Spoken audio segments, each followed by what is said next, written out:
8ನೇ ಅಧ್ಯಾಯ ಶ್ಲೋಕ 23.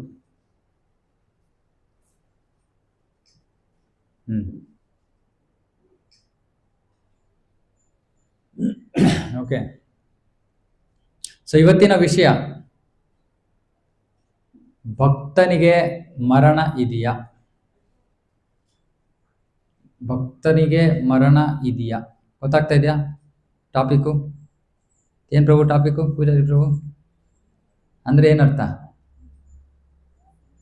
ಭಕ್ತರು ಸಾಯ್ತಾರೋ ಇಲ್ವೋ? ಏನು ಉತ್ತರ? ಸಾಯ್ತಾರೋ ಇಲ್ವೋ ಭಕ್ತರು? ಸಾಯ್ತಾರೆ. ಎಷ್ಟು ಜನ ಸಾಯ್ತಾರೆ ಅಂತೀರಾ? ಓಕೆ. ಎಷ್ಟು ಜನ ಸಾಯಲ್ಲ ಅಂತೀರಾ? ವಾಹ್, ಸೊ ಕ್ಲಾಸ್ ಕೊಡ್ಬೇಕಾಗಿಲ್ಲ. ಸೊ ಇದು ಅದ್ಭುತವಾದ ಒಂದು ವಿಷಯ. ಇದನ್ನ ಇವತ್ತು ನಾನು ತಾತ್ವಿಕವಾಗಿ ನಿಮಗೆ ವಿವರಿಸ್ತೀನಿ, ಟೆಕ್ನಿಕಲ್ ಆಗಿ ಹೇಗೆ ಏನಾಗತ್ತೆ ಅಂತ. ಡಾಕ್ಟರ್ ಹೇಳ್ತಾರಲ್ಲ ಹೊಟ್ಟೆ ಒಳಗೆ ಏನಾಗ್ತಾ ಇದೆ ಅಂತ, ಹಂಗೆ ಸೊ ಏನಾಗುತ್ತೆ ನಮ್ಮ ಶರೀರಕ್ಕೆ ಹೋಗ್ತಾ ಹೋಗ್ತಾ ಅನ್ನೋದನ್ನ ಇವತ್ತು ನಾವು ತಿಳ್ಕೊಳ್ಳೋಣ. ಸೊ ಇಲ್ಲಿ ಇದಕ್ಕೆ ಮೊದಲು ಹಿನ್ನೆಲೆಯಾಗಿ ಕೃಷ್ಣ ಇಲ್ಲಿ ಏನಪ್ಪ, ಅಲ್ಲಿ ಇನ್ನೊಂದು ಕ್ಲಾಸ್ ನಡೀತಾ ಇದೆಯಾ? ಅಲ್ಲೇನೋ ಪ್ಯಾರಲಲ್ ಆಗಿ ಅವ್ರದೇ ಕ್ಲಾಸ್ ನಡೀತಾ ಇದೆ. 23, 24, 25, 26 ಶ್ಲೋಕಗಳಲ್ಲಿ ಕೃಷ್ಣ ಬೇರೆ ಬೇರೆ ಸಮಯದಲ್ಲಿ ಸಾಯೋವರ ಗತಿ ಏನು ಅನ್ನೋದನ್ನ ಇಲ್ಲಿ ಹೇಳ್ತಾ ಇದ್ದಾನೆ. ಮೊದಲು ನಾವು ಅದನ್ನ ಅರ್ಥ ಮಾಡ್ಕೊಂಡಾದ್ಮೇಲೆ ಆಮೇಲೆ ಭಕ್ತರ ಕಥೆ ಏನು ಅಂತ ಆಮೇಲೆ ಗೊತ್ತಾಗುತ್ತೆ ಇದ್ರ ಅಂತ್ಯದಲ್ಲಿ. ಸೊ ಶ್ಲೋಕ 23, ಯತ್ರ ಕಾಲೇ ತ್ವನಾವೃತ್ತಿ ಆವೃತ್ತಿಂ ಚೈವ ಯೋಗಿನಃ ಪ್ರಯಾತಾಯಾಂತಿ ತಂ ಕಾಲಂ ವಕ್ಷ್ಯಾಮಿ ಭರತರ್ಷಭ. ಯತ್ರ ಕಾಲೇ ತ್ವನಾವೃತ್ತಿಂ ಆವೃತ್ತಿಂ ಚೈವ ಯೋಗಿನಃ ಪ್ರಯಾತಾಯಾಂತಿ ತಂ ಕಾಲಂ ವಕ್ಷ್ಯಾಮಿ ಭರತರ್ಷಭ. ಯತ್ರ ಕಾಲೇ ತ್ವನಾವೃತ್ತಿಂ ಆವೃತ್ತಿಂ ಚೈವ ಯೋಗಿನಃ ಪ್ರಯಾತಾಯಾಂತಿ ತಂ ಕಾಲಂ ವಕ್ಷ್ಯಾಮಿ ಭರತರ್ಷಭ. ಓಕೆ, ಇವತ್ತು ಸಮಯ ಇಲ್ಲ, ನಾನು ರಿಪೀಟ್ ಮಾಡಕ್ಕೆ ಹೇಳ್ತಾ ಇಲ್ಲ. ಅನುವಾದ ಕೆಳಗಡೆ ಹೋಗಿ. ಭರತ ವಂಶದಲ್ಲಿ ಶ್ರೇಷ್ಠನಾದ ಅರ್ಜುನನೇ, ಯೋಗಿಯು ಈ ಜಗತ್ತನ್ನು ಯಾವ ಸಮಯದಲ್ಲಿ ಬಿಟ್ಟರೆ ಹಿಂದಕ್ಕೆ ಬರುತ್ತಾನೆ ಅಥವಾ ಬರುವುದಿಲ್ಲ ಎನ್ನುವುದನ್ನು ಈಗ ವಿವರಿಸುತ್ತೇನೆ. ಸೊ ಇವಾಗ ಕೃಷ್ಣ ಯೋಗಿಯ ಬಗ್ಗೆ ಮಾತಾಡ್ತಾ ಇದ್ದಾನೆ. ಯೋಗಿ ಅಂದ್ರೆ ಯಾರು? ಯೋಗ ಅಂದ್ರೇನು? ಮತ್ತೆ ಬೇಸಿಕ್ಸ್ ಪಾಸ್ ಆಗ್ಬೇಕು ಈ ಎಕ್ಸಾಮು. ಯೋಗ ಅಂದ್ರೇನು? ಯೋಗಿ ಅಂದ್ರೇನು? ಪೂಜಾರಿ ಪ್ರಭು.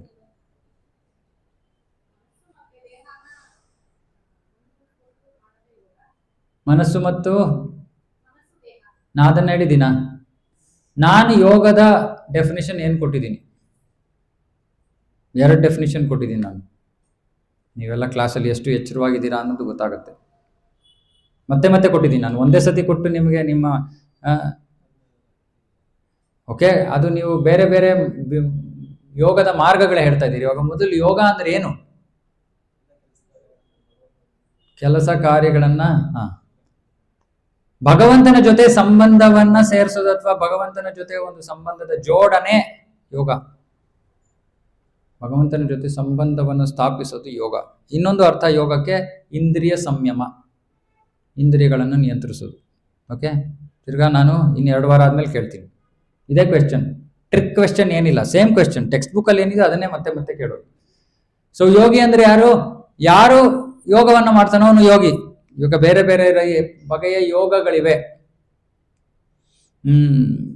ಕರ್ಮಯೋಗ, ಕರ್ಮದ ಮುಖೇನ ಭಗವಂತನ ಜೊತೆ ಸಂಬಂಧ ಜೋಡಣೆ ಕರ್ಮಯೋಗ. ಅದು ನಾವು ಆಗ್ಲೇ 3ನೇ ಅಧ್ಯಾಯ 5ನೇ ಅಧ್ಯಾಯದಲ್ಲಿ ಓದಾಯ್ತು ಕರ್ಮಯೋಗ. ಆಮೇಲೆ ಇನ್ನೇನು ಯೋಗ ಇದೆ? 6ನೇ ಅಧ್ಯಾಯದಲ್ಲಿ ಕೃಷ್ಣ ಯಾವ ಯೋಗದ ಬಗ್ಗೆ ಮಾತಾಡ್ದ? ಹ್ಮ್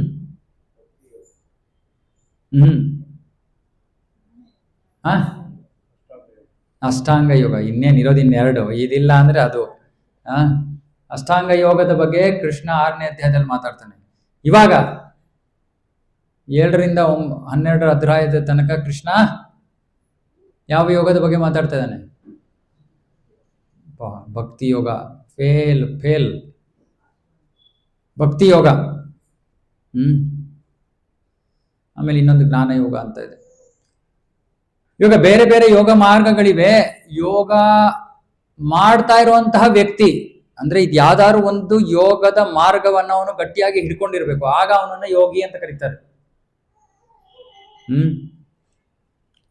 ಸಮಯ ಸಿಕ್ಕಾಗ ಮಾಡೋದು ಯೋಗ ಅಲ್ಲ, ಅಥವಾ ಯಾವುದೋ ಒಂದು ವ್ಯಾಯಾಮ ಕ್ಲಾಸ್ಗೆ ಹೋಗೋದು ಯೋಗ ಅಲ್ಲ.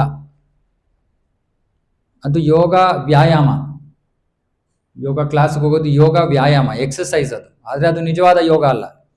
ಯಾಕಂದ್ರೆ ಅಲ್ಲಿ ಏನ್ ನಾವು ಭಗವಂತನ ಜೊತೆ ಏನ್ ಸಂಬಂಧ ಜೋಡ್ಸಕ್ ಹೋಗ್ತಾ ಇದೀವಿ ನಾವು ಯೋಗ ಕ್ಲಾಸ್ಗೆ? ಏನ್ ಪ್ರಭು? ಪೂಜಾರಿ ಪ್ರಭು ಪಾಪ ದಿನಾ ಬೆಳಗ್ಗೆ ಹೋಗೋರು, ಎಳ್ದ್ಬಿಟ್ವಿ ಆಮೇಲೆ. ಈ ಯೋಗ, ಇದು ಯೋಗ, ನಿಜವಾದ ಯೋಗ. ಸೊ ಆ ಯೋಗ ಕ್ಲಾಸಲ್ಲಿ ಏನೂ ಆಗಲ್ಲ. ಆ ಯೋಗ ಕ್ಲಾಸಲ್ಲಿ ಮಾಡೋದು ಆಸನ ಪ್ರಾಣಾಯಾಮ ಅಷ್ಟೇ. ಅರೆ ಅಷ್ಟಾಂಗ ಯೋಗದಲ್ಲಿ 8 ಅಂಗಗಳಿವೆ. ಯಮ, ನಿಯಮ, ಆಸನ, ಪ್ರಾಣಾಯಾಮ, ಪ್ರತ್ಯಾಹಾರ, ಧಾರಣ, ಧ್ಯಾನ, ಸಮಾಧಿ. ಸೊ ಇಲ್ಲಿ ಕೃಷ್ಣ ಹೇಳ್ತಾ ಇದ್ದಾನೆ, ಯೋಗಿಗಳ ಬಗ್ಗೆ ಮಾತಾಡ್ತಾ ಇದ್ದೀನಿ ನಾನು. ಯೋಗಿಗಳು ಮತ್ತೆ ಯೋಗಿಗಳನ್ನ ಬಿಟ್ಟು ಬೇರೆಯವರೆಲ್ಲ ಏನಂತ ಕರೀತಾರೆ ಶಾಸ್ತ್ರದಲ್ಲಿ? 2 ವರ್ಗದ ಜನ ಇರೋದು. ಒಬ್ರು ಯೋಗಿಗಳು, ಇನ್ನೊಬ್ರು ಭೋಗಿಗಳು. ಯಾರು ಇಂದ್ರಿಯ ಭೋಗದಲ್ಲಿ ಮುಳುಗಿದಾರೋ ಅವರನ್ನ ಭೋಗಿಗಳು ಅಂತ ಕರೀತಾರೆ. ಯಾರು ಭೋಗದಲ್ಲಿ ಮುಳುಗಿಲ್ವೋ ಅಥವಾ ಈ ತರ ಯಾವ್ದಾದ್ರು ಒಂದು ಯೋಗ ಪದ್ಧತಿಗೆ ಅಂಟುಕೊಂಡಿದಾರೋ ಅವರು ಯೋಗಿ. ಓಕೆನಾ? ಓಕೆ. ಇವಾಗ ಕೃಷ್ಣ ಹೇಳ್ತಾ ಇದ್ದಾನೆ, ನಾನು ಯೋಗಿ ಯಾವ ಸಮಯದಲ್ಲಿ ತನ್ನ ದೇಹವನ್ನ ಬಿಟ್ಟರೆ, ಎಲ್ಲರೂ ದೇಹವನ್ನು ಬಿಡಬೇಕಲ್ವಾ? ಬಿಡಲೇಬೇಕು, ಇವತ್ತೆಲ್ಲ ನಾಳೆ ಅದು ಆಗ್ಲೇಬೇಕು. ಯೋಗಿ ಬಗ್ಗೆ ಹೇಳ್ತಾ ಇದ್ದಾನೆ, ಯಾವ ಸಮಯದಲ್ಲಿ ಯೋಗಿ ತನ್ನ ಶರೀರವನ್ನು ಬಿಟ್ರೆ ಅವನು ಹಿಂದಕ್ಕೆ ಬರ್ತಾನೆ, ಅಂದ್ರೆ ಭೌತಿಕ ಜಗತ್ತಿಗೆ ವಾಪಸ್ ಬರ್ತಾನೆ ಅಥವಾ ಬರೋದಿಲ್ಲ. ಯಾವ ಸಮಯದಲ್ಲಿ ಅವನು ತನ್ನ ಶರೀರವನ್ನು ಬಿಟ್ರೆ ಬರೋದಿಲ್ಲ, ಯಾವ ಸಮಯದಲ್ಲಿ ಅವನು ಶರೀರವನ್ನು ಬಿಟ್ರೆ ಅವನು ವಾಪಸ್ ಬರ್ತಾನೆ. ಓಕೆ, ಇದು ವಿಷಯ. ಮುಂದಿನ ಶ್ಲೋಕ. ಇವಾಗ ಇದನ್ನ ನೀವೆಲ್ಲ ಕೇಳಿರ್ಬೋದು. ಎಷ್ಟು ಜನ ಭಕ್ತರು ಇಲ್ಲಿ ಉತ್ತರಾಯಣ ಕೇಳಿದ್ದೀರಾ? ಉತ್ತರಾಯಣ ಕೇಳಿದ್ದೀರಾ ಅಲ್ವಾ? ಅದೇನು ಅಂತ ನಿಮ್ಗೆ ಕೇಳಲ್ಲ ಬಿಡಿ, ನಾನು ಟೆನ್ಷನ್ ಮಾಡ್ಕೋಬೇಡಿ. ಕೈ ಎತ್ತಕ್ಕೆ ಯೋಚನೆ ಮಾಡ್ತಾರೆ ಪ್ರಭು, ಆಮೇಲೆ ಏನೊಂದು ಕ್ವೆಶ್ಚನ್ ಕೇಳಿದ್ರೆ ಏನ್ ಹೇಳೋದು, ಇದಕ್ಕೆ ಏನು ಗೊತ್ತಿಲ್ವಲ್ಲ ನಮ್ಗೆ. ಓಕೆ, ಸೊ ಇಲ್ಲಿ ಕೃಷ್ಣ ಹೇಳ್ತಿದ್ದಾನೆ, ಅಗ್ನೇರ್ ಜ್ಯೋತಿರಹ ಶುಕ್ಲ ಷಣ್ಮಾಸ ಉತ್ತರಾಯಣಂ ತತ್ರ ಪ್ರಯಾತ ಗಚ್ಚಂತಿ ಬ್ರಹ್ಮ ಬ್ರಹ್ಮ ವಿದೋ ಜನಾ. ಪರಬ್ರಹ್ಮನನ್ನು ಬಲ್ಲವರು. ಮತ್ತೆ ಜ್ಞಾಪಕ ಇಟ್ಕೊಳ್ಳಿ, ಇವೆರಡೂ ಶ್ಲೋಕಗಳು, ಇದು ಮತ್ತೆ ಮುಂದಿನ ಶ್ಲೋಕ, ಯೋಗಿಗೆ ಸಂಬಂಧಿತವಾದದ್ದು, ಸಾಮಾನ್ಯ ಮನುಷ್ಯರಿಗೆ ಅಲ್ಲ.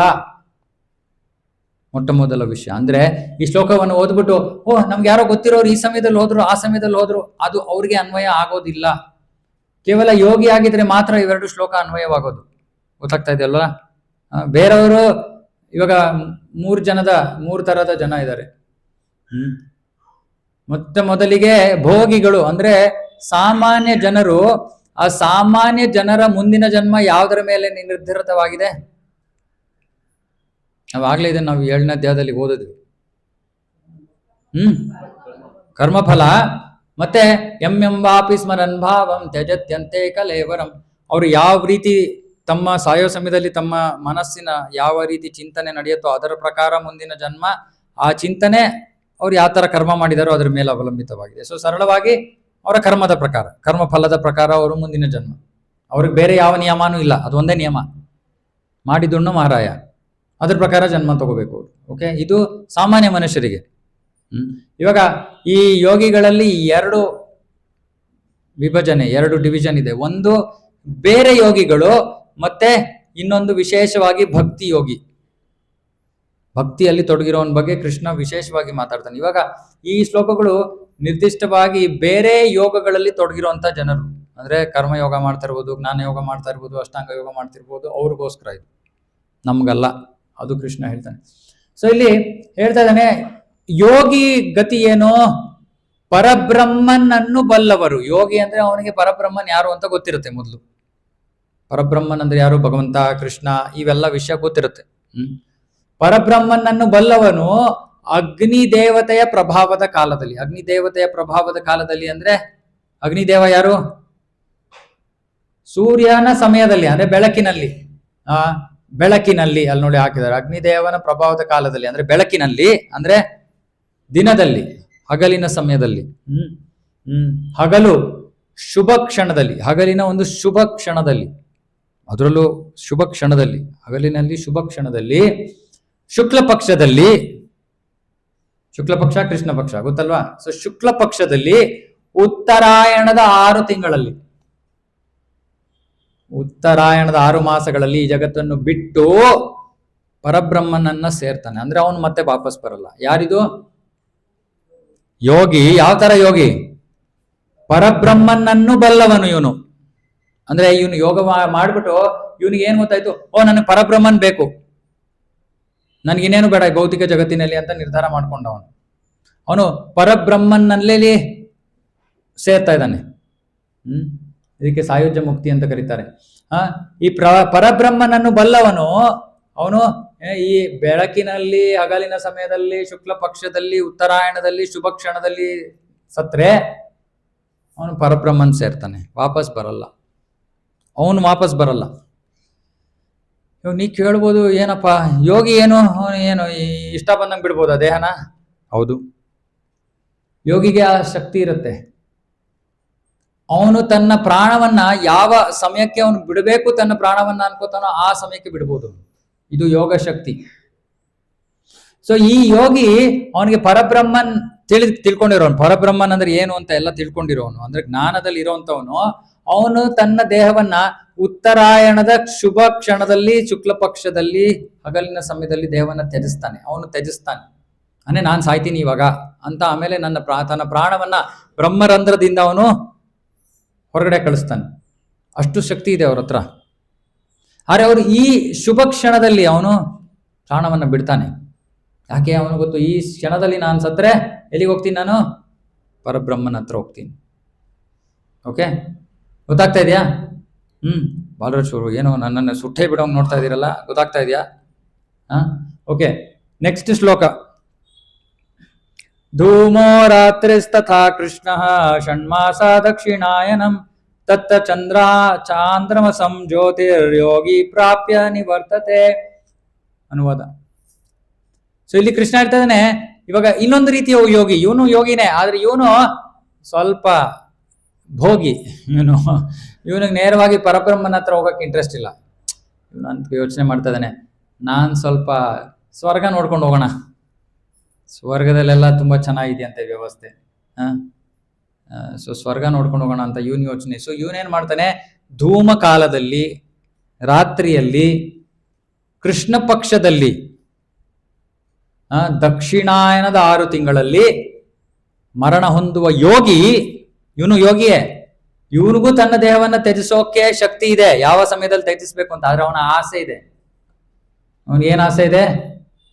ಚಂದ್ರಲೋಕಕ್ಕೆ ಹೋಗೋಣ, ಸ್ವರ್ಗಕ್ಕೆ ಹೋಗೋಣ ಅನ್ನೋ ಆಸೆ ಈ ಯೋಗಿಗೆ. ಎಲ್ಲ ಯೋಗಾಭ್ಯಾಸ ಮಾಡ್ದ, ಕಠಿಣವಾಗಿ ನಿಯಮಗಳನ್ನು ಪಾಲನೆ ಮಾಡ್ದ, ಪ್ರತ್ಯಾಹಾರ ಭೌತಿಕ ವಸ್ತುಗಳನ್ನ ತ್ಯಜಿಸ್ದ, ಭಗವಂತನ ಧ್ಯಾನದಲ್ಲಿ ತೊಡಗದ. ಸರಿ, ಪರಿಪೂರ್ಣತೆಯ ಸಮಯ ಬಂದಾಗ ಸ್ವರ್ಗಲೋಕಕ್ಕೆ ಹೋಗ್ಬಿಟ್ಟು ಹೊಟ್ಟೋಗ್ಬಿಡ್ತೀನಿ, ಆಮೇಲೆ ನೋಡೋಣ.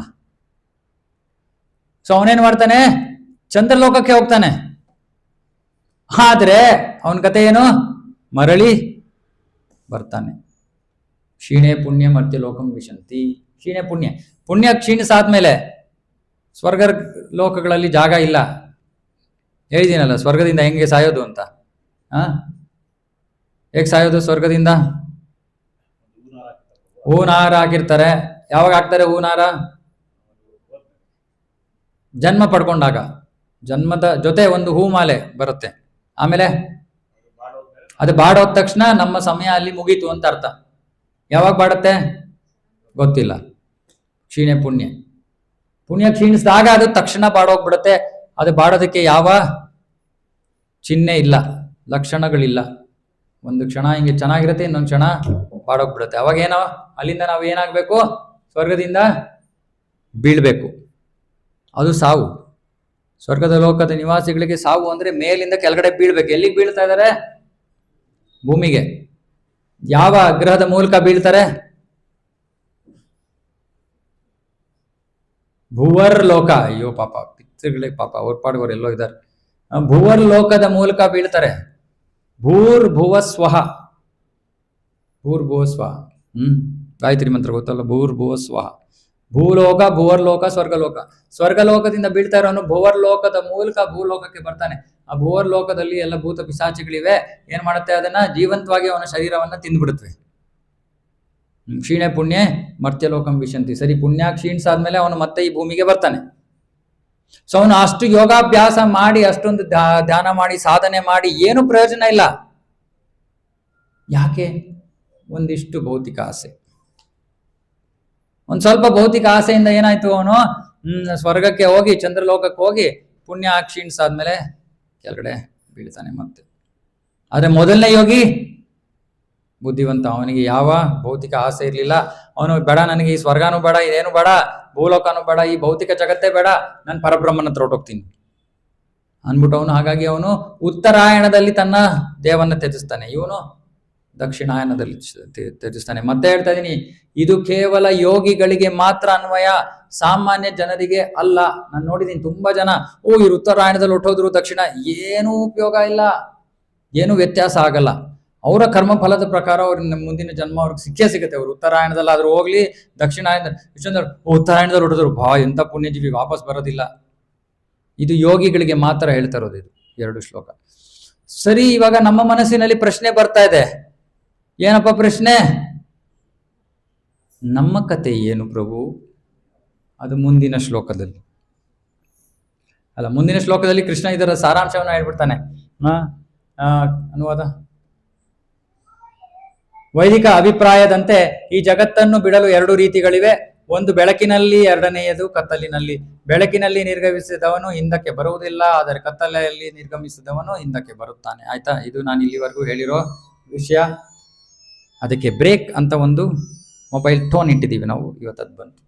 ಆಮೇಲೆ ನೆಕ್ಸ್ಟು ಇವಾಗ ಇದು ತುಂಬ ಮುಖ್ಯವಾದದ್ದು. ನೈತೆ ಶ್ರುತಿ ಪಾರ್ಥ ಜಾನನ್ ಯೋಗಿ ಮುಹ್ಯತಿ ಕಶ್ಚನ ತಸ್ಮಾತ್ ಸರ್ವೇಷು ಕಾಲೇಶು ಯೋಗಯುಕ್ತೋ ಭವಾರ್ಜುನ. ಅನುವಾದ. ಅರ್ಜುನ, ಭಕ್ತರಿಗೆ 2 ಮಾರ್ಗಗಳು ತಿಳಿದಿದೆ. ಯಾರಿಗೆ ತಿಳಿದಿದೆ? ಇದೆಲ್ಲ ಕೂತಿರೋರು. ಭಕ್ತರಿಗೆ 2 ಮಾರ್ಗಗಳು ತಿಳಿದಿದ್ರು ಅವ್ರು ಗೊಂದಲಕ್ಕೀಡಾಗೋದಿಲ್ಲ, ದಿಗ್ಭ್ರಮಿತರಾಗೋದಿಲ್ಲ, ಟೆನ್ಷನ್ ಮಾಡ್ಕೊಳ್ಳೋದಿಲ್ಲ. ಅಯ್ಯಪ್ಪ, ನಾನು ಯಾವಾಗಪ್ಪ ಹೋಗ್ತೀನಿ? ಆದುದರಿಂದ ಸದಾ ಯೋಗಯುಕ್ತನಾಗಿ ಇರು. ಯೋಗೋ ಭವತಿ ಯೋಗಯುಕ್ತೋ ಭವಾರ್ಜುನ. ಯೋಗಯುಕ್ತ, ಯೋಗದ ಮೂಲಕ ಯಾವಾಗಲೂ ಭಗವಂತನ ಜೊತೆ ಸಂಬಂಧದಲ್ಲಿ ಇರು ಅಂತ ಕೃಷ್ಣ ಹೇಳ್ತದಾನೆ. ಚಿಂತೆ ಮಾಡಬೇಡ. ಯಾವಾಗ ಹೋಗ್ತೀಯ ಬಿಡ್ತೀಯ ಅಂತ ಚಿಂತೆ ಮಾಡಬೇಡ. ಯಾವಾಗಲೂ ಯೋಗದಲ್ಲಿ ತೊಡಗಿರು.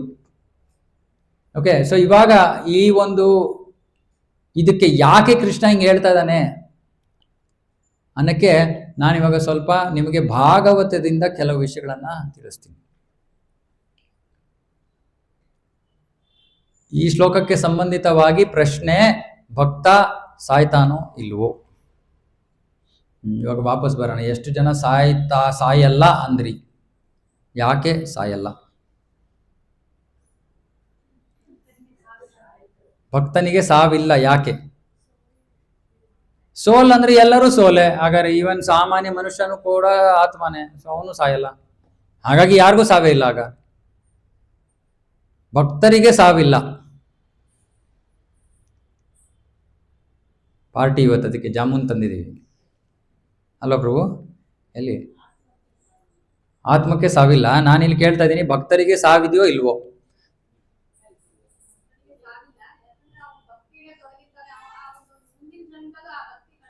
ಅಲ್ಲ, ಸಾವಿದೆಯೋ ಇಲ್ವೋ? ಮುಂದಿನ ಜನ್ಮ ಅಂದ್ರೆ ಸಾವು.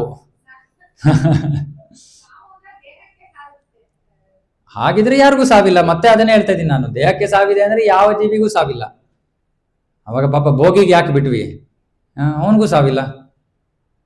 ಕೃಷ್ಣ ಯಾಕೆ ಯೋಗಿಗೆ ಬೇರೆ ಕ್ಲಾಸ್, ಬೇರೆ ಎರಡು ವರ್ಗದಲ್ಲಿ ಅವರನ್ನು ವರ್ಣಿಸ್ತಾ ಇದ್ದಾನೆ, ಅವ್ರಿಗೂ ಸಾವಿಲ್ಲ. ಇದನ್ನ ಅರ್ಥ ಮಾಡ್ಕೋಬೇಕು. ಇವಾಗ ಒಂದು ನಿಗೂಢ ವಿಷಯ, ಸಾಮಾನ್ಯವಾದ ಜನರಿಗೆ ಇದು ತಿಳಿದಿರಲ್ಲ. ಇವಾಗ ಇದ್ರವರೆಗೂ ನಾವು ನಿಮ್ಗೆ ನಾವು ಆತ್ಮ ಅಂತ ಹೇಳಿದ್ವಿ ಅಲ್ವಾ? ಮತ್ತೆ ನಮಗೆ ಇದು ಏನ್ ಸಿಕ್ಕಿದೆ? ಶರೀರ ಸಿಕ್ಕಿದೆ. ಶರೀರದಲ್ಲಿ ಎಷ್ಟು ವಿಧ? 2 ವಿಧ. ಯಾವ್ದ್ಯಾವುದು? ಸೂಕ್ಷ್ಮ, ಸ್ಥೂಲ. ಇವಾಗ ನಾನು ನಿಮಗೆ ಇನ್ನೊಂದು ಶರೀರದ ಬಗ್ಗೆ ಹೇಳ್ತಾ ಇದ್ದೀನಿ. ಇನ್ನೊಂದು ಶರೀರ ನಿಮಗೆ ಇದುವರೆಗೂ ನಾನು ಹೇಳಿರ್ಲಿಲ್ಲ. ಆತ್ಮಕ್ಕೆ ಒಂದು ಆಧ್ಯಾತ್ಮಿಕ ಶರೀರ ಇದೆ. ಆತ್ಮಕ್ಕೆ ಒಂದು ಆಧ್ಯಾತ್ಮಿಕ ಶರೀರ ಇದೆ. ಈ ಆಧ್ಯಾತ್ಮಿಕ ಶರೀರದ ಮೇಲೆ ಈ ಭೌತಿಕ ಶರೀರದ ಆವರಣ. ಗೊತ್ತಾಗ್ತಾ ಇದೆಯಾ? ಆತ್ಮಕ್ಕೆ ಒಂದು ಆಧ್ಯಾತ್ಮಿಕ ಶರೀರ ಇದೆ. ಆ ಆಧ್ಯಾತ್ಮಿಕ ಶರೀರದ ಮೇಲೆ ಈ ಭೌತಿಕ ಶರೀರ, ಅಂದ್ರೆ ಒಂದು ಸೂಕ್ಷ್ಮ ಶರೀರ ಇದೆ, ಇನ್ನೊಂದು ಸ್ಥೂಲ ಶರೀರ ಇದೆ. ಎಲ್ಲವೂ ಕೂಡ ಒಂದು ಆಧ್ಯಾತ್ಮಿಕ ಶರೀರದ ಮೇಲಿನ ಆವರಣಗಳು. ಓಕೆ? ಇದು ಎಲ್ಲ ಆತ್ಮಕ್ಕೂ ಇರುತ್ತೆ. ಎಲ್ಲ ಆತ್ಮಗಳು ಇಲ್ಲಿ ಶರೀರ, ದೇಹ ತಗೊಂಡಾಗ ಆತ್ಮ ಒಂದು ಆಧ್ಯಾತ್ಮಿಕ ಶರೀರ ಜೊತೆ ಬಂದಿದೆ. ಆಧ್ಯಾತ್ಮಿಕ ಶರೀರದ ಮೇಲೆ ನಾವು ಕರ್ಮದ ಪ್ರಕಾರ ಯಾವ ಶರೀರವನ್ನ ಪಡ್ಕೋತೀವೋ ಅದು ಆ ಶರೀರದ ಮೇಲಿರೋದು. ಗೊತ್ತಾಗ್ತಾ ಇದೆಯಾ? ಪ್ರಭು ಶಾಕ್ ಆಗಿದೆ ಪ್ರಭು, ಸ್ವಲ್ಪ ಏನೋ ಅರ್ಥ ಆಗ್ತಾ ಇಲ್ಲ. ಅರ್ಥ ಆಗ್ತಾ ಇದೆಯೋ ಇಲ್ವೋ? ಅಲ್ಲ, ಅರ್ಥ ಆಗಕ್ಕೆ ಏನು ಹೇಳೇ ಇಲ್ಲ. ನಾನೊಂದು ಜ್ಞಾನದ ವಿಷಯವನ್ನ ಹೇಳ್ತಾ ಇದ್ದೀನಿ ಇವಾಗ. ಸುಮ್ಮನೆ ಇದನ್ನ ಅರ್ಥ ಮಾಡ್ಕೋಬೇಕು. ಆತ್ಮಕ್ಕೆ ಒಂದು ಆಧ್ಯಾತ್ಮಿಕ ಶರೀರ ಇದೆ. ಇಷ್ಟು ದಿನ ಇದೆ ಅಂತ ಗೊತ್ತಿರಲಿಲ್ಲ, ಇವತ್ತು ಇದೆ ಅಂತ ಹೇಳ್ತಾ ಇದ್ದೀನಿ. ಹ್ಞೂ ಅನ್ಬೇಕಷ್ಟೇ. ಯಾಕೆಂದ್ರೆ ಅದು ಭಾಗವತದಲ್ಲಿ ಇದೆ, ಅದನ್ನ ನಾವು ಸ್ವೀಕಾರ ಮಾಡಬೇಕು. ಆಧ್ಯಾತ್ಮಿಕ ಶರೀರ ಇದೆ. ಇವಾಗ ಹೇಗೆ ಅಂದ್ರೆ ಪ್ರಭುಪಾದರು ಹೇಳ್ತಾರೆ, ಒಬ್ಬ ವ್ಯಕ್ತಿ ಪ್ಯಾಂಟ್ ಕೋಟ್ ಹಾಕೊಂಡಿದ್ದಾನೆ ಅಥವಾ ಏನೋ ವಸ್ತ್ರ ಧರಿಸಿದ್ದಾನೆ ಅಂದ್ರೆ ಅವನಿಗೆ ಕೈ ಕಾಲು ಇದೆ ತಾನೆ. ಅದೇ ರೀತಿ ಈ ದೈಹಿಕ, ಈ ದೇಹ ಅನ್ನೋ ಒಂದು ವಸ್ತ್ರವನ್ನ ನಾವು ಧರಿಸ್ಬೇಕು ಅಂದ್ರೆ ಅದರ ಒಳಗಡೆ ಒಂದು ಆಧ್ಯಾತ್ಮಿಕ ಶರೀರ ಇದೆ. ಆ ಆಧ್ಯಾತ್ಮಿಕ ಶರೀರದ ಮೇಲೆ ಈ ಭೌತಿಕ ಶರೀರ ಸಿಕ್ಕಿರೋದು. ಓಕೆ? ಇಷ್ಟನ್ನ ಸ್ವಲ್ಪ ನುಂಗಿ ಒಳಗಡೆ. ಅದು ಒಳಗೋಗ್ಲಿಲ್ಲ ನಾನು ಮುಂದೆ ಏನ್ ಹೇಳ್ತೀನೋ ಅರ್ಥ ಆಗಲ್ಲ. ಶಾಕಲ್ಲಿ ಇರಬೇಡಿ. ಆಧ್ಯಾತ್ಮಿಕ ಶರೀರ ಇದೆ. ಓಕೆ? ಇವಾಗ ಏನಾಗತ್ತೆ ಕೇಳಿಸ್ಕೊಳ್ಳಿ. ಚೈತನ್ಯ ಮಹಾಪ್ರಭುಗಳು ಶಿಕ್ಷಾಷ್ಟಕದಲ್ಲಿ ಹೇಳ್ತಾರೆ, ಚೇತೋ ದರ್ಪಣ ಮಾರ್ಜನಂ. ಯಾರಿಗಾರು ಗೊತ್ತಾ ಶ್ಲೋಕ? ಹೇಳಿ, ಜೊತೆಗೆ ಹೇಳಿ. ಚೇತೋ ದರ್ಪಣ ಮಾರ್ಜನಂ ಭವ ಮಹಾದಾವಾಗ್ನಿ ನಿರ್ವಾಪಣಂ ಶ್ರೇಯ ಕೈರವ ಚಂದ್ರಿಕಾ ವಿತರಣಂ ವಿದ್ಯಾವಧೂ ಜೀವನಂ ಆನಂದಾಂಬುದಿವರ್ಧನಂ ಪ್ರತಿಪದಂ ಪೂರ್ಣಾಮೃತ ಸ್ವಾದನಂ ಸರ್ವಾತ್ಮಾ ಸ್ನಪನಂ ಪರಂ ವಿಜಯತೆ ಶ್ರೀಕೃಷ್ಣ ಸಂಕೀರ್ತನಂ. ಇಲ್ಲಿ ಚೈತನ್ಯ ಮಹಾಪ್ರಭು ಹೇಳ್ತಾರೆ, ಚೇತೋ ದರ್ಪಣ ಮಾರ್ಜನಂ. ಚೇತ, ಚಿತ್ತ. ಚಿತ್ತ ಅಂದ್ರೇನು? ಮನಸ್ಸು ಅಂತಾನು ಹೇಳ್ಬೋದು, ಪ್ರಜ್ಞೆ. ಓಕೆ? ಚೇತ ದರ್ಪಣ ಮಾರ್ಜನಂ. ಚಿತ್ತದ ದರ್ಪಣ. ದರ್ಪಣ ಅಂದ್ರೆ ಕನ್ನಡಿ. ಸೊ ನಮ್ಮ ಮನಸ್ಸಿನ ಕನ್ನಡಿ ಅಂತ ಅನ್ಕೊಳ್ಳಿ. ಮನಸ್ಸಿನ ಕನ್ನಡಿ. ಮಾರ್ಜನಂ ಅಂದ್ರೆ ಕ್ಲೀನ್. ಸೊ ಇವತ್ತು ನಮ್ಮ ಮನಸ್ಸಿನಲ್ಲಿ ಏನೇನು ಕೂತಿದೆ? ಕಾಮ, ಕ್ರೋಧ, ಲೋಭ, ಮೋಹ, ಮದ, ಮಾತ್ಸರ್ಯ. ಇದನ್ನ ಏನಂತ ಕರೀತಾರೆ? ಕೊಳೆ. ಸೊ ನಮ್ಮ ಮನಸ್ಸಿನ ಕನ್ನಡಿಯ ಮೇಲೆ ಇವತ್ತೇನಿದೆ? ಕೊಳೆ ತುಂಬಿಕೊಂಡಿದೆ. ಭಕ್ತಿಯ ಮಾರ್ಗದಿಂದ, ವಿಶೇಷವಾಗಿ ಕಲಿಯುಗದಲ್ಲಿ ಹರೇ ಕೃಷ್ಣ ಮಹಾಮಂತ್ರದ ಜಪದ ಮಾರ್ಗದಿಂದ ಏನಾಗತ್ತೆ? ಕೊಳೆ ಹೋಗಿ ಏನ್ ಬರಬೇಕು? ಕಳೆ ಬರಬೇಕು. ಕೊಳೆ ಹೋಗಿ ಕಳೆ ಬರಬೇಕು. ನನಗೆ ಹೇಳ್ಬಿಡಿ, ಇಲ್ಲೇ ಹತ್ರ ಒಂದು ಚೆನ್ನಾಗಿರೋ ಹೊಸ ಬ್ಯೂಟಿ ಪಾರ್ಲರ್ ಓಪನ್ ಆಗಿದೆ ಪ್ರಭು, ಫುಲ್ ಕಳೆ ಬರುತ್ತೆ ನನಗೆ. ಆ ಕಳೆ ಅಲ್ಲ ಇದು. ಇದು ಮನಸ್ಸಿನ ಕೊಳೆ ಹೋದಾದ್ಮೇಲೆ ಭಕ್ತನ ಮುಖದಲ್ಲಿ ಸಹಜವಾದ ಕಳೆ ಕಾಣಬೇಕು.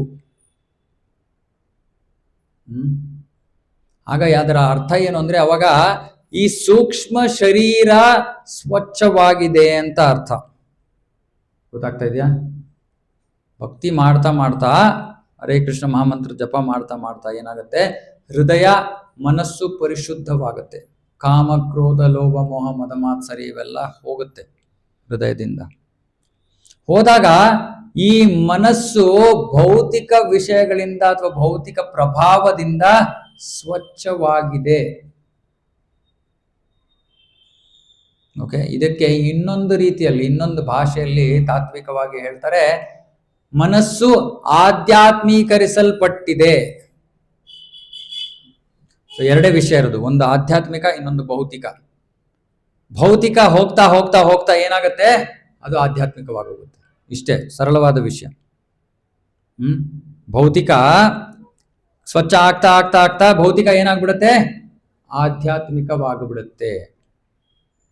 ಸೊ ನಾವು ಆರಂಭದಲ್ಲಿ ಸಂಪೂರ್ಣವಾಗಿ ಭೌತಿಕ ಶರೀರ, ಹೇಗೆ ಗೊತ್ತಾಗತ್ತೆ ಆಧ್ಯಾತ್ಮಿಕವಾಗಿದೆ ಶರೀರ ಅಂತ?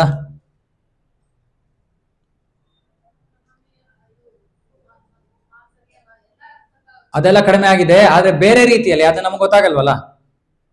ನಮ್ಗೆ ಗೊತ್ತಾಗಲ್ಲ ಅಂದ್ರೆ, ಇವಾಗ ನಾನು ನೋಡಿದ್ರೆ ನಮ್ಗೆ ಗೊತ್ತಾಗತ್ತಾ ಇವಾಗ ಎಷ್ಟು ನಿಮ್ಮ ಕಾಮ ಕ್ರೋಧ ಲೋಭ ಮೋಹ ಮದ ಮಾತ್ಸರಿ ಹೋಗಿದೆ ಅಂತ ಗೊತ್ತಾಗಲ್ಲ. ಆದ್ರೆ ಸುಲಭವಾಗಿ ನಾನು ಕಂಡುಹಿಡ್ಕೋಬಹುದು.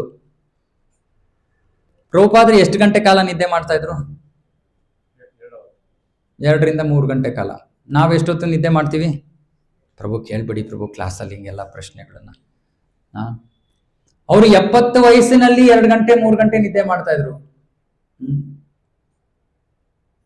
ಸೊ ಇವಾಗ ಅವರಿಗೆ ಹೇಗೆ ಅವರ ಶರೀರ 2-3 ಗಂಟೆ ಕಾಲದ ನಿದ್ದೆಯಿಂದ ಅವರ ಶರೀರ ಹೇಗೆ ನಡೆಯಕ್ಕೆ ಸಾಧ್ಯ? ಯಾಕಂದ್ರೆ ಅವರ ಶರೀರ ಭೌತಿಕ ಅಲ್ಲ, ಆಧ್ಯಾತ್ಮಿಕ ಶರೀರ. ಆಹಾರ ಕೂಡ ಅಷ್ಟೊಂದು ಅವಶ್ಯಕತೆ ಇಲ್ಲ. ನಮ್ಮ ಶರೀರ ಸಂಪೂರ್ಣವಾಗಿ ಭೌತಿಕವಾಗಿ ಓಡ್ತಾ ಇರೋದ್ರಿಂದ ನಮಗೆ ಎಲ್ಲ ಬೇಕು, ಸಮಯ ಸಮಯಕ್ಕೆ ಬೀಳ್ತಾ ಇರಬೇಕು, ಇಲ್ಲಾಂದ್ರೆ ನಾವು ಬೀಳ್ತೀವಿ ಅಷ್ಟೇ. ನಮ್ಮ ಒಬ್ರು ಗೋಸ್ವಾಮಿಗಳು ಇಲ್ಲಿ ಕೆಳಗಡೆ ಕೆಳಮಟ್ಟ ಮೊದಲನೇ ಮಾಡಿಯಲ್ಲಿ ಆ ಕಡೆ 6 ಜನ ಇದ್ದಾರೆ ಗೋಸ್ವಾಮಿಗಳು ಅಂತ ಕರಿತೀವಿ. ಶ್ರೀರೂಪ ಸನಾತನ ಭಟ್ಟ ರಘುನಾಥ, ಶ್ರೀಜೀವ ಗೋಪಾಲ ಭಟ್ಟ ದಾಸ ರಘುನಾಥ, ಷಡ್ ಗೋಸ್ವಾಮಿ, 6 ಗೋಸ್ವಾಮಿಗಳು. ಇದರಲ್ಲಿ ರಘುನಾಥ ಗೋಸ್ವಾಮಿ ಅಂತ, ಎಲ್ಲರೂ ಅತಿ ಶ್ರೇಷ್ಠ ಭಕ್ತರು, ಆಚಾರ್ಯರು. ರಘುನಾಥ ದಾಸ ಗೋಸ್ವಾಮಿ ಅವರು ತಮ್ಮ ಇಡೀ ದಿನದಲ್ಲಿ, ಯಾರಾದರೂ ಊಹೆ ಮಾಡಿ, ಅವರು ಎಷ್ಟು ಆಹಾರವನ್ನ ಸ್ವೀಕಾರ ಮಾಡ್ತಾ ಇದ್ರು ಇಡೀ ದಿನದಲ್ಲಿ? ಒಂದು ಇಡೀ ದಿನದಲ್ಲಿ ಇಷ್ಟು ಏನು, ಮಜ್ಜಿಗೆ. ಇಡೀ ದಿನದಲ್ಲಿ ಇಷ್ಟೇ ಅವರ ಆಹಾರ, ಇಷ್ಟು ಮಜ್ಜಿಗೆ. ನಿದ್ದೆ ಇಲ್ಲ. ಸಮಯ ಸಿಕ್ಕಿದ್ರೆ ನಾವು ಸಮಯ ಮಾಡ್ಕೊಂಡು ನಿದ್ದೆ ಮಾಡ್ತೀವಲ್ಲ ಪ್ರಭು. ಹೌದು, ನಮಗೆ ಬೇರೆ ಕೆಲಸ ಇಲ್ಲ, ಜೀವನ ವ್ಯರ್ಥ ಮಾಡ್ತಾ ಇದೀವಿ. ಅವರು ಜೀವನ ವ್ಯರ್ಥ ಮಾಡ್ತಾ ಇರ್ಲಿಲ್ಲ, ಅವರು ಜೀವನವನ್ನು ಉಪಯೋಗಿಸ್ಕೊತಾ ಇದ್ರು. ಹಾಗಾಗಿ ಸಮಯ ಸಿಕ್ಕಾಗ ನಿದ್ದೆ ಮಾಡ್ತಾ ಇದ್ರು. ಸಿಕ್ಕಿದ್ರೆ, ಒಂದೊಂದಿನ ಇಲ್ಲವೇ ಇಲ್ಲ. ಅಂದ್ರೆ ಏನರ್ಥ? ಇಂತಹ ಶ್ರೇಷ್ಠ ಭಕ್ತರ ಶರೀರ ಭೌತಿಕವಾಗಿ ಇರೋದಿಲ್ಲ, ಆಧ್ಯಾತ್ಮಿಕವಾಗ್ತಾ ಹೋಗುತ್ತೆ.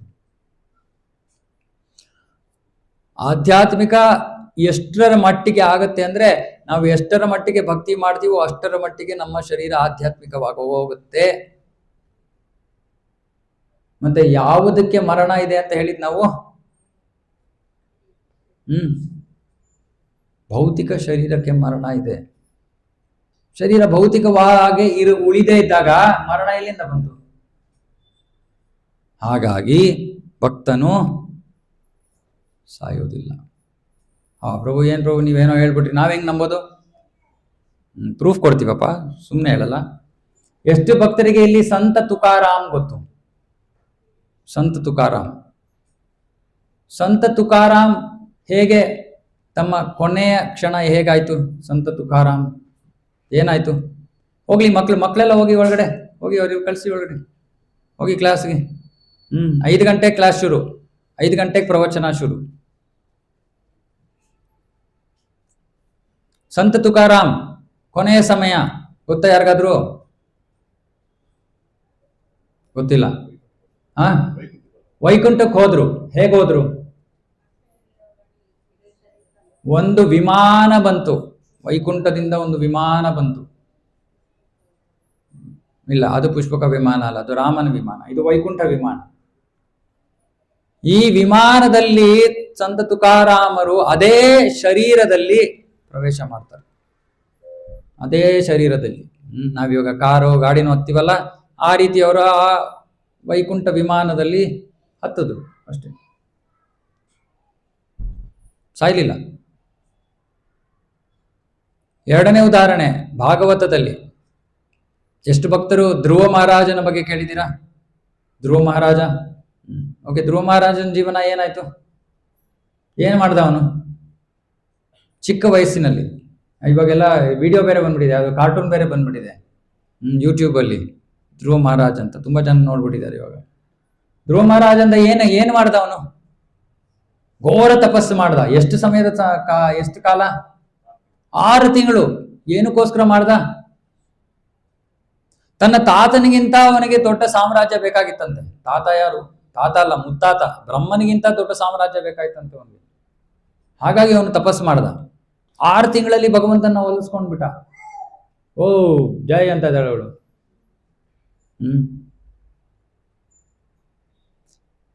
ಆಗ ಭಗವಂತ ಧ್ರುವ ಮಹಾರಾಜನ ಮುಂದೆ ಪ್ರತ್ಯಕ್ಷನಾಗ್ತಾನೆ. ಧ್ರುವ ಮಹಾರಾಜನಿಗೆ ಬಹಳ ಬೇಸರ ಆಗೋಗುತ್ತೆ. ಅಯ್ಯೋ, ಅವನು ಹೇಳ್ತಾನೆ, ನಾನು ಒಂದು ಗಾಜಿನ ಚೂರಿಗೋಸ್ಕರ ನಿನ್ನ ಧ್ಯಾನದಲ್ಲಿ ನಿನ್ನ ಪೂಜೆಯಲ್ಲಿ ತೊಡಗದ್ನಲ್ಲ ಭಗವಂತ ಅಂತ ಬೇಸರ ಪಡ್ತಾನೆ. ಗಾಜಿನ ಚೂರು. ಏನು ಗಾಜಿನ ಚೂರು? ಬ್ರಹ್ಮದೇವನಿಗಿಂತ ದೊಡ್ಡ ರಾಜ್ಯ ಪಡೆಯೋದು ಈಗ ಧ್ರುವನಿಗೆ ಗಾಜಿನ ಚೂರಾಗೋಯ್ತು. ಅಂದ್ರೆ ವ್ಯರ್ಥ, ಮೌಲ್ಯವಿಲ್ಲದೆ ಇರುವಂತ ವಸ್ತು. ಅವನು ಹೇಳ್ತಾನೆ, ನಾನು ಇದಕ್ಕೋಸ್ಕರ ನಿನ್ನ ಕರ್ದ್ನಲ್ಲ ಭಗವಂತ. ವರಂನ ಯಾಚೆ ಅಂತ, ನನಗೆ ಬೇಡ, ನನಗೇನು ವರ ಬೇಡ. ಅರೆ ಭಗವಂತ ಪ್ರತ್ಯಕ್ಷ ಆಗ್ಬಿಟ್ಟಿದ್ದ. ಸೊ ಭಗವಂತ ಹೇಳ್ತಾನೆ, ಇಲ್ಲ ಇಲ್ಲ ಇಲ್ಲ, ನೀನು ವರ ಕೊಡ್ತೀನಿ ನಾನು. ನೀನು 36,000 ವರ್ಷ, ಅದು ಸತ್ಯಯುಗದ ಸಾಮ್ಯ, ಹಾಗಾಗಿ 1,00,000 ಅವರ ಆಯುಸ್ಸು. 36,000 ವರ್ಷಗಳ ಕಾಲ ನಾನು ನಿನಗೆ, ನೀನು ರಾಜನಾಗಿ ಸುಪ್ಪತ್ತಿಗೆಯಲ್ಲಿ ನೀನು ಜೀವನವನ್ನು ನಡೆಸು, ಆಮೇಲೆ ನೀನು ನನ್ನ ಹತ್ರ ಬರುವಂತೆ. ಓಕೆ. ಸೊ ಧ್ರುವ ಮಹಾರಾಜ 36,000 ವರ್ಷ ಆಳ್ತಾನೆ, ಸುಪ್ಪತ್ತಿಗೆಯಲ್ಲಿ ಜೀವನ ನಡೆಸ್ತಾನೆ. ಆಮೇಲೆ ಸಮಯ ಆಗೋಗುತ್ತೆ. ಸೊ ಅವಾಗ ಏನಾಗುತ್ತೆ? ಮತ್ತೆ ಏನ್ ಬಂತು? ಮತ್ತೆ ವೈಕುಂಠ ವಿಮಾನ ಬಂತು. ವೈಕುಂಠ ವಿಮಾನ ಬರುತ್ತೆ. ಆಗ ಧ್ರುವ ಮಹಾರಾಜ ವಿಷ್ಣು ದೂತರು ಬಂದಿರ್ತಾರೆ ಕರ್ಕೊಂಡು ಹೋಗಕ್ಕೆ. ವೈಕುಂಠ ವಿಮಾನದಲ್ಲಿ ವಿಷ್ಣು ದೂತರು ಇರ್ತಾರೆ. ವಿಷ್ಣು ದೂತರು ಅಂದ್ರೆ ಎಷ್ಟು ಕೈ ಇರುತ್ತೆ ಅವ್ರಿಗೆ? 4 ಚತುರ್ಭುಜ ರೂಪ, ವಿಷ್ಣುವಿನಂತೆ, ನಾರಾಯಣನಂತೆ. ಸೊ ಅವ್ರು ಬಂದಿರ್ತಾರೆ. ಬಂದು ಧ್ರುವನಿಗೆ ಹೇಳ್ತಾನೆ, ಧ್ರುವ, ಎಂತ ನೀನು ಅದ್ಭುತ ಸಾಧನೆಯಪ್ಪ ನಿಂದು. ಚಿಕ್ಕ ವಯಸ್ಸಿನಲ್ಲೇ 5 ವರ್ಷ ಕೂಡ ಬಾಲಕ ಆಗಿರ್ಲಿಲ್ಲ, ಹಾಗೆ ನೀನು 6 ತಿಂಗಳಲ್ಲಿ ಭಗವಂತನ ಹೋಲಿಸ್ಕೊಂಡ್ಬಿಟ್ಟೆ. ಅವನ ಒಂದು ವರ ಪ್ರಸಾದದಿಂದ ಇವಾಗ ನೀನು ವೈಕುಂಠಕ್ಕೆ ಹೋಗಕ್ಕೆ ನೀನು ಸಿದ್ಧನಾಗಿದ್ಯಾ, ನಡಿ ಹೋಗೋಣ. ಧ್ರುವ ಅವಾಗ ಎಲ್ಲೋ ಒಂದ್ ಕಡೆ ಋಷಿ ಮುನಿಗಳೆಲ್ಲ ಇರ್ತಾರೆ, ಅಲ್ಲಿ ಅವನು ಅಂತಹ ಜಾಗದಲ್ಲಿ ಇರ್ತಾನೆ ಆ ಸಮಯದಲ್ಲಿ. ಸೊ ಅವನು ಇದನ್ನ ಕೇಳಿದ ತಕ್ಷಣ ಸುತ್ತಮುತ್ತ ಇದ್ದಿದ್ದಂತ ಎಲ್ಲ ಋಷಿ ಮುನಿಗಳಿಗೆ ಹೋಗಿ ನಮಸ್ಕಾರವನ್ನ ಮಾಡ್ತಾನೆ. ಸ್ನಾನ ಮಾಡ್ಕೊಂಡು ಬರ್ತಾನೆ. ಸ್ನಾನ ಮಾಡ್ಕೊಂಡು ಬಂದು ಎಲ್ಲರಿಗೂ ನಮಸ್ಕಾರಗಳನ್ನ ಮಾಡಿ ಆಮೇಲೆ ವಿಮಾನವನ್ನ ಇನ್ನೇನು ಹತ್ತಬೇಕು ಅಂತ ಇದ್ದಾನೆ. ಆಗ ದೂರದಿಂದ ಒಂದು ಜೀವಿ ಬರುತ್ತೆ ರಭಸವಾಗಿ. ಯಾವುದು ಆ ಜೀವಿ? ಅವನ ಮೃತ್ಯು. ಸೊ ಅವನ ಮೃತ್ಯು ಅವನ ಹತ್ರ ಬಂತು, ಸಮಯ ಬಂತು, ಅಂದ್ರೆ ಸಾಯಕ್ಕೆ ಸಮಯ ಬಂತು. ಸಾಯಕ್ಕೆ ಸಮಯ ಬಂತು. ಅವಾಗ ಅವನೇನ್ ಮಾಡ್ದ? ಸಾವಿನ ಮೇಲೆ ಕಾಲಿಟ್ಬಿಟ್ಟು ಅದನ್ನ ಮೆಟ್ಟಲಾಗಿ ಮಾಡಿಕೊಂಡು ವಿಮಾನದಲ್ಲಿ ಹತ್ತದ. ಅಂದ್ರೆ ಏನರ್ಥ? ಅವನು ಸಾಯ್ಲಿಲ್ಲ.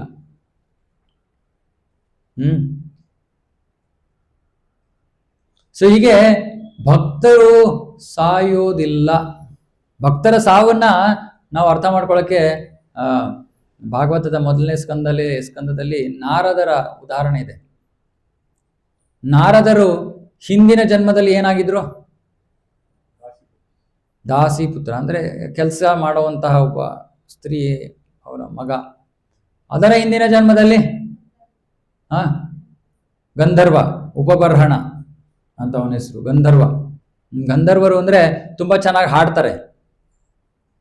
ಒಂದ್ಸತಿ ಲೋಕದಲ್ಲಿ, ಸ್ವರ್ಗಲೋಕದಲ್ಲಿ ದೇವದೇವತೆಗಳ ಒಂದು ಹಬ್ಬ ಇತ್ತು, ಫೆಸ್ಟಿವಲ್. ಎಲ್ಲ ಕರೆದಿದ್ರು, ದೇವದೇವತೆಗಳು ಎಲ್ಲರನ್ನೂ ಕರೆಸಿದ್ರು. ಗಂಧರ್ವರನ್ನು ಕರೆಸಿದ್ರು, ಉಪಬರ್ಹಣನ ಕರೆಸಿದ್ರು. ಕರೆಸ್ಬಿಟ್ಟು ಹೇಳ್ತಾರೆ, ನೀನು ಚೆನ್ನಾಗಿ ಆಡ್ತೀಯಲ್ಲಪ್ಪ, ಭಗವಂತನ ಗುಣಗಾನ ಮಾಡು. ಭಗವಂತನ ಗುಣಗಾನ ಅಂದರೆ ಕೃಷ್ಣನ ಗುಣಗಾನ, ವಿಷ್ಣುವಿನ ಗುಣಗಾನ. ಸರಿ, ಈ ಉಪಬರ್ಹಣ ಸ್ವಲ್ಪ ಸ್ಟಾರ್ ಆಗ್ಬಿಟ್ಟಿದ್ದ. ಅವನು ಏನಾಗಿದ್ದ? Star, famous. ಎಲ್ಲ ಹೆಂಗಸರೆಲ್ಲ ಸುತ್ಕೊಂಡ್ಬಿಟ್ಟಿದ್ರು, ಆಟೋಗ್ರಾಫ್ ಕೊಡಿ ಅಂತ. ಅವನು ಸ್ವಲ್ಪ ತಲೆ ತಿರುಗ್ಬಿಡ್ತು ಅವನಿಗೆ. ಸೊ ಅವನೇನ್ ಮಾಡ್ದ? ಭಗವಂತನ ಗುಣಗಾನ ಮಾಡೋ ಬದಲು ಅವನು ದೇವತೆಗಳ ಗುಣಗಾನ ಮಾಡ್ತಾನೆ. ಆಗ ಆ ದೇವತೆಗಳು ಯಾರು ಅವನನ್ನು ಕರೆದಿದ್ರು ಅವರಿಗೆ ಕೋಪ ಬರುತ್ತೆ. ನಾವು ನಿನ್ನನ್ನು ಕರೆದಿದ್ದೀವಿ, ನಮ್ಮ ಗುಣಗಾನ ಮಾಡಕ್ಕಲ್ಲ, ಭಗವಂತನ ಗುಣಗಾನ ಮಾಡಕ್ಕೆ. ಹಾಗಾಗಿ ನಾವು ನಿನಗೆ ಶಾಪ ಕೊಡ್ತಾ ಇದ್ದೀವಿ. ಏನ್ ಶಾಪ? ಶೂದ್ರ, ದಾಸಿ ಪುತ್ರನಾಗಿ ಅಂತ ಶಾಪ. ಸೊ ಹಾಗಾಗಿ ಅವನು ಸ್ವರ್ಗದಿಂದ ಕೆಳಗಡೆ ಬೀಳ್ತಾನೆ. ಬಿದ್ದು ಒಬ್ಬ ಸಾಮಾನ್ಯ ಮನೆ ಕೆಲಸ ಮಾಡುವಂತ ಹೆಂಗಸಿನ ಮಗನಾಗಿ ಜನ್ಮ ಪಡ್ಕೋತಾನೆ. ಆದ್ರೆ ಅವನ ಅಹೋಭಾಗ್ಯ ಏನು ಅಂದ್ರೆ, ಅವರ ಅಮ್ಮ ಯಾವ ಒಂದು ಆಶ್ರಮದಲ್ಲಿ ಕೆಲಸ ಮಾಡ್ತಾ ಇದ್ಲೋ ಆ ಆಶ್ರಮಕ್ಕೆ ಒಂದ್ಸತಿ 4 ಜನ ಭಕ್ತರು ಬರ್ತಾರೆ.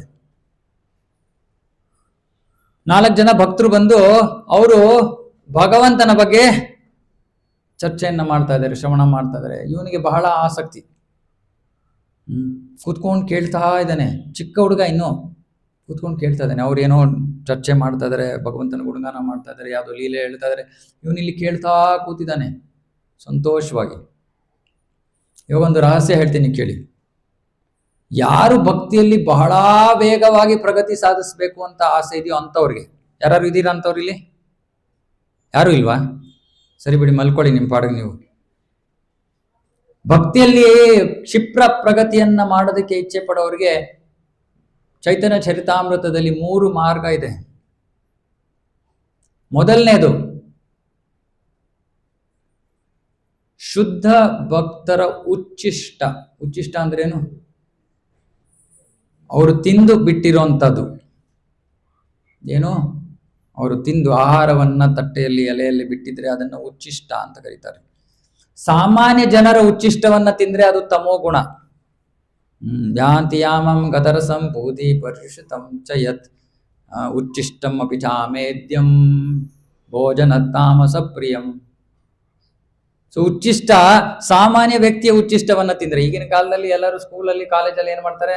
ಇನ್ನೊಬ್ರು ಡಬ್ಬಿಯಲ್ಲಿ ಕೈ ಹಾಕಿ ತಿನ್ನೋದು, ಅವರು ತಿಂದಿರ್ತಾರೆ, ಇವರು ತಿಂತಾರೆ, ಇನ್ನೊಬ್ರು ಪ್ಲೇಟಿಂದ ತಿನ್ನೋದು. ಇದು ಲೋ ಕ್ಲಾಸ್, ಇದು ತಮೋಗುಣ. ಆದ್ರೆ ಯಾವಾಗ ನಾವು ಭಕ್ತರ ಉಚ್ಚಿಷ್ಟವನ್ನ ತಿಂತೀವೋ, ಶುದ್ಧ ಭಕ್ತರ ಉಚ್ಚಿಷ್ಟವನ್ನ ತಿಂತೀವೋ, ಶುದ್ಧ ಭಕ್ತರ ಉಚ್ಚಿಷ್ಟ. ಎರಡನೇದು, ಶುದ್ಧ ಭಕ್ತರ ಪಾದದ ಧೂಳು. ಪಾದದ ಧೂಳು ಅಂದ್ರೇನು? ಕಾಲಲ್ಲಿ ಏನ್ ಧೂಳು ಇರುತ್ತೋ ಅದು. ನಮಗೇನ್ ಗೊತ್ತು ಕಾಲ್ ಧೂಳು? ನಾವು ಚಪ್ಪಲಿ ಹಾಕೊಂಡು ಎಲ್ಲ ಕಡೆ ಓಡಾಡ್ತೀವಿ, ಕಾಲು ತೊಳ್ಕೊಳ್ತಾ ಇರ್ತೀವಿ, ಏನು ಧೂಳಿರಲ್ಲ. ಹಿಂದಿನ ಕಾಲದಲ್ಲಿ ಬರೀ ಕಾಲಲ್ಲಿ ನಡ್ಕೊಂಡು ಹೋಗ್ತಾ ಇದ್ರು. ಸೊ ಕಾಲಲ್ಲಿ ಧೂಳಿರೋದು. ಮೂರನೇದು, ಶುದ್ಧ ಭಕ್ತರ ಪಾದ ಪದ್ಮಗಳನ್ನು ತೊಳೆದಿರುವಂತಹ ನೀರು. ಇದಕ್ಕೆ ಏನಂತ ಕರೀತಾರೆ? ಚರಣಾಮೃತ. ಭಗವಂತನ ಚರಣವನ್ನು ತೊಳೆದಿರೋ ನೀರಿಗೂ ಚರಣಾಮೃತ ಅಂತಾರೆ. ಭಕ್ತರ ಪಾದಗಳನ್ನು ತೊಳೆದಿರೋ ನೀರಿಗೂ ಚರಣಾಮೃತ ಅಂತಾರೆ. ಈ 3 ವಿಷಯಗಳನ್ನು ಯಾರು ಪಡ್ಕೋತಾರೋ ಅವರು ಭಕ್ತಿಯಲ್ಲಿ ಬಹಳ ಬೇಗ ಪ್ರಗತಿಯನ್ನ ಮಾಡ್ಬೋದು. ಅದಕ್ಕೆ ಯಾರಾದ್ರೂ ಮಹಾರಾಜರು ಈ ತರ ಬಹಳ ಶ್ರೇಷ್ಠ ಸನ್ಯಾಸಿಗಳು ಇವರೆಲ್ಲ ಬಂದ್ರೆ ನಾವು ಲೈನಲ್ಲಿ ನಿಂತಿರ್ತೀವಿ, ಯಾರಿಗೂ ಗೊತ್ತಿಲ್ಲದೆ ಇರೋಂಗೆ ಉಚ್ಚಿಷ್ಟ ತಿನ್ನಕ್ಕೆ. ಯಾಕಂದ್ರೆ ಅದರಲ್ಲಿ ಅಷ್ಟು ಶಕ್ತಿ ಇದೆ. ಅವರ ಭಕ್ತಿಯ ಶಕ್ತಿ ಅವರ ಸರ್ವಸ್ವವಲ್ಲೂ ಇದೆ. ಅವರನ್ನು ಸ್ಪರ್ಶ ಮಾಡಿರುವಂತಹ ಆಹಾರದಲ್ಲೂ ಇದೆ ಅದು. ಸೊ ನಾರದ ಏನ್ ಮಾಡಿದ್ರು ಅಂದ್ರೆ, ಒಂದಿನ ಈ 4 ಭಕ್ತರ ಉಚ್ಚಿಷ್ಟವನ್ನ ಸ್ವೀಕಾರ ಮಾಡ್ತಾರೆ. ಉಚ್ಚಿಷ್ಟವನ್ನ ಸ್ವೀಕಾರ ಮಾಡಿ ಅವರ ತಲೆ ಕೆಟ್ಟೋಗ್ಬಿಡುತ್ತೆ. ಭಕ್ತಿಯ ರೀತಿಯಲ್ಲಿ ತಲೆ ಕೆಡಬೇಕು ಅಂದ್ರೆ ಇದನ್ನ ತಗೋಬೇಕು, ಮೆಡಿಸಿನ್ ಇದು. ಸೊ ಅವರು ಬಹಳ ಭಕ್ತಿಯಲ್ಲಿ ಬಹಳ ಬೇಗ ಪ್ರಗತಿಯನ್ನ ಮಾಡ್ತಾರೆ. ಆ 4 ಭಕ್ತರು ಚಾತುರ್ಮಾಸ್ಯದ ಕಾಲದಲ್ಲಿ, ಮಳೆಯ ಕಾಲದಲ್ಲಿ ಅವರು ಆ ಒಂದು ಆಶ್ರಮದಲ್ಲಿ ಇರಕ್ಕೆ ಬಂದಿರ್ತಾರೆ. ಚಾತುರ್ಮಾಸ್ಯ ಮುಗೀತು, ಮಳೆಕಾಲ ಮುಗೀತು, ಅವರಿಂದ ಹೊರಡ್ತಾ ಇರ್ತಾರೆ. ಆ ಹುಡುಗನಿಗೆ ಅವರು ಒಂದು ಭಕ್ತಿಯ ಒಂದು ಮಾರ್ಗವನ್ನ, ಆ ಸಮಯಕ್ಕೆ ಯಾವುದು ಸೂಕ್ತವಾಗಿತ್ತು ಅಂತ ಮಾರ್ಗವನ್ನ, ಧ್ಯಾನದ ಮಾರ್ಗವನ್ನ ಕಲಿಸಿ ಅವ್ರು ಹೋಗ್ತಾರೆ. ಸ್ವಲ್ಪ ಸಮಯದ ನಂತರ ಈ ಹುಡುಗನಿಗೆ ಇದ್ದಿದ್ದು ಒಬ್ಬಳು ತಾಯಿ, ಇನ್ಯಾರೂ ಇರ್ಲಿಲ್ಲ ಜಗತ್ತಿನಲ್ಲಿ. ಸೊ ಒಂದು ಸಮಯ ಏನಾಗುತ್ತೆ, ಒಂದು ಹಾವು ಅವಳು ತಾಯಿಯನ್ನ ಕೊಂದು ಬಿಡುತ್ತೆ. ತಾಯಿ ಸತ್ತೋಗ್ಬಿಡ್ತಾಳೆ, ಹಾವಿಂದ ಕಚ್ಚಿಸ್ಕೊಂಡು.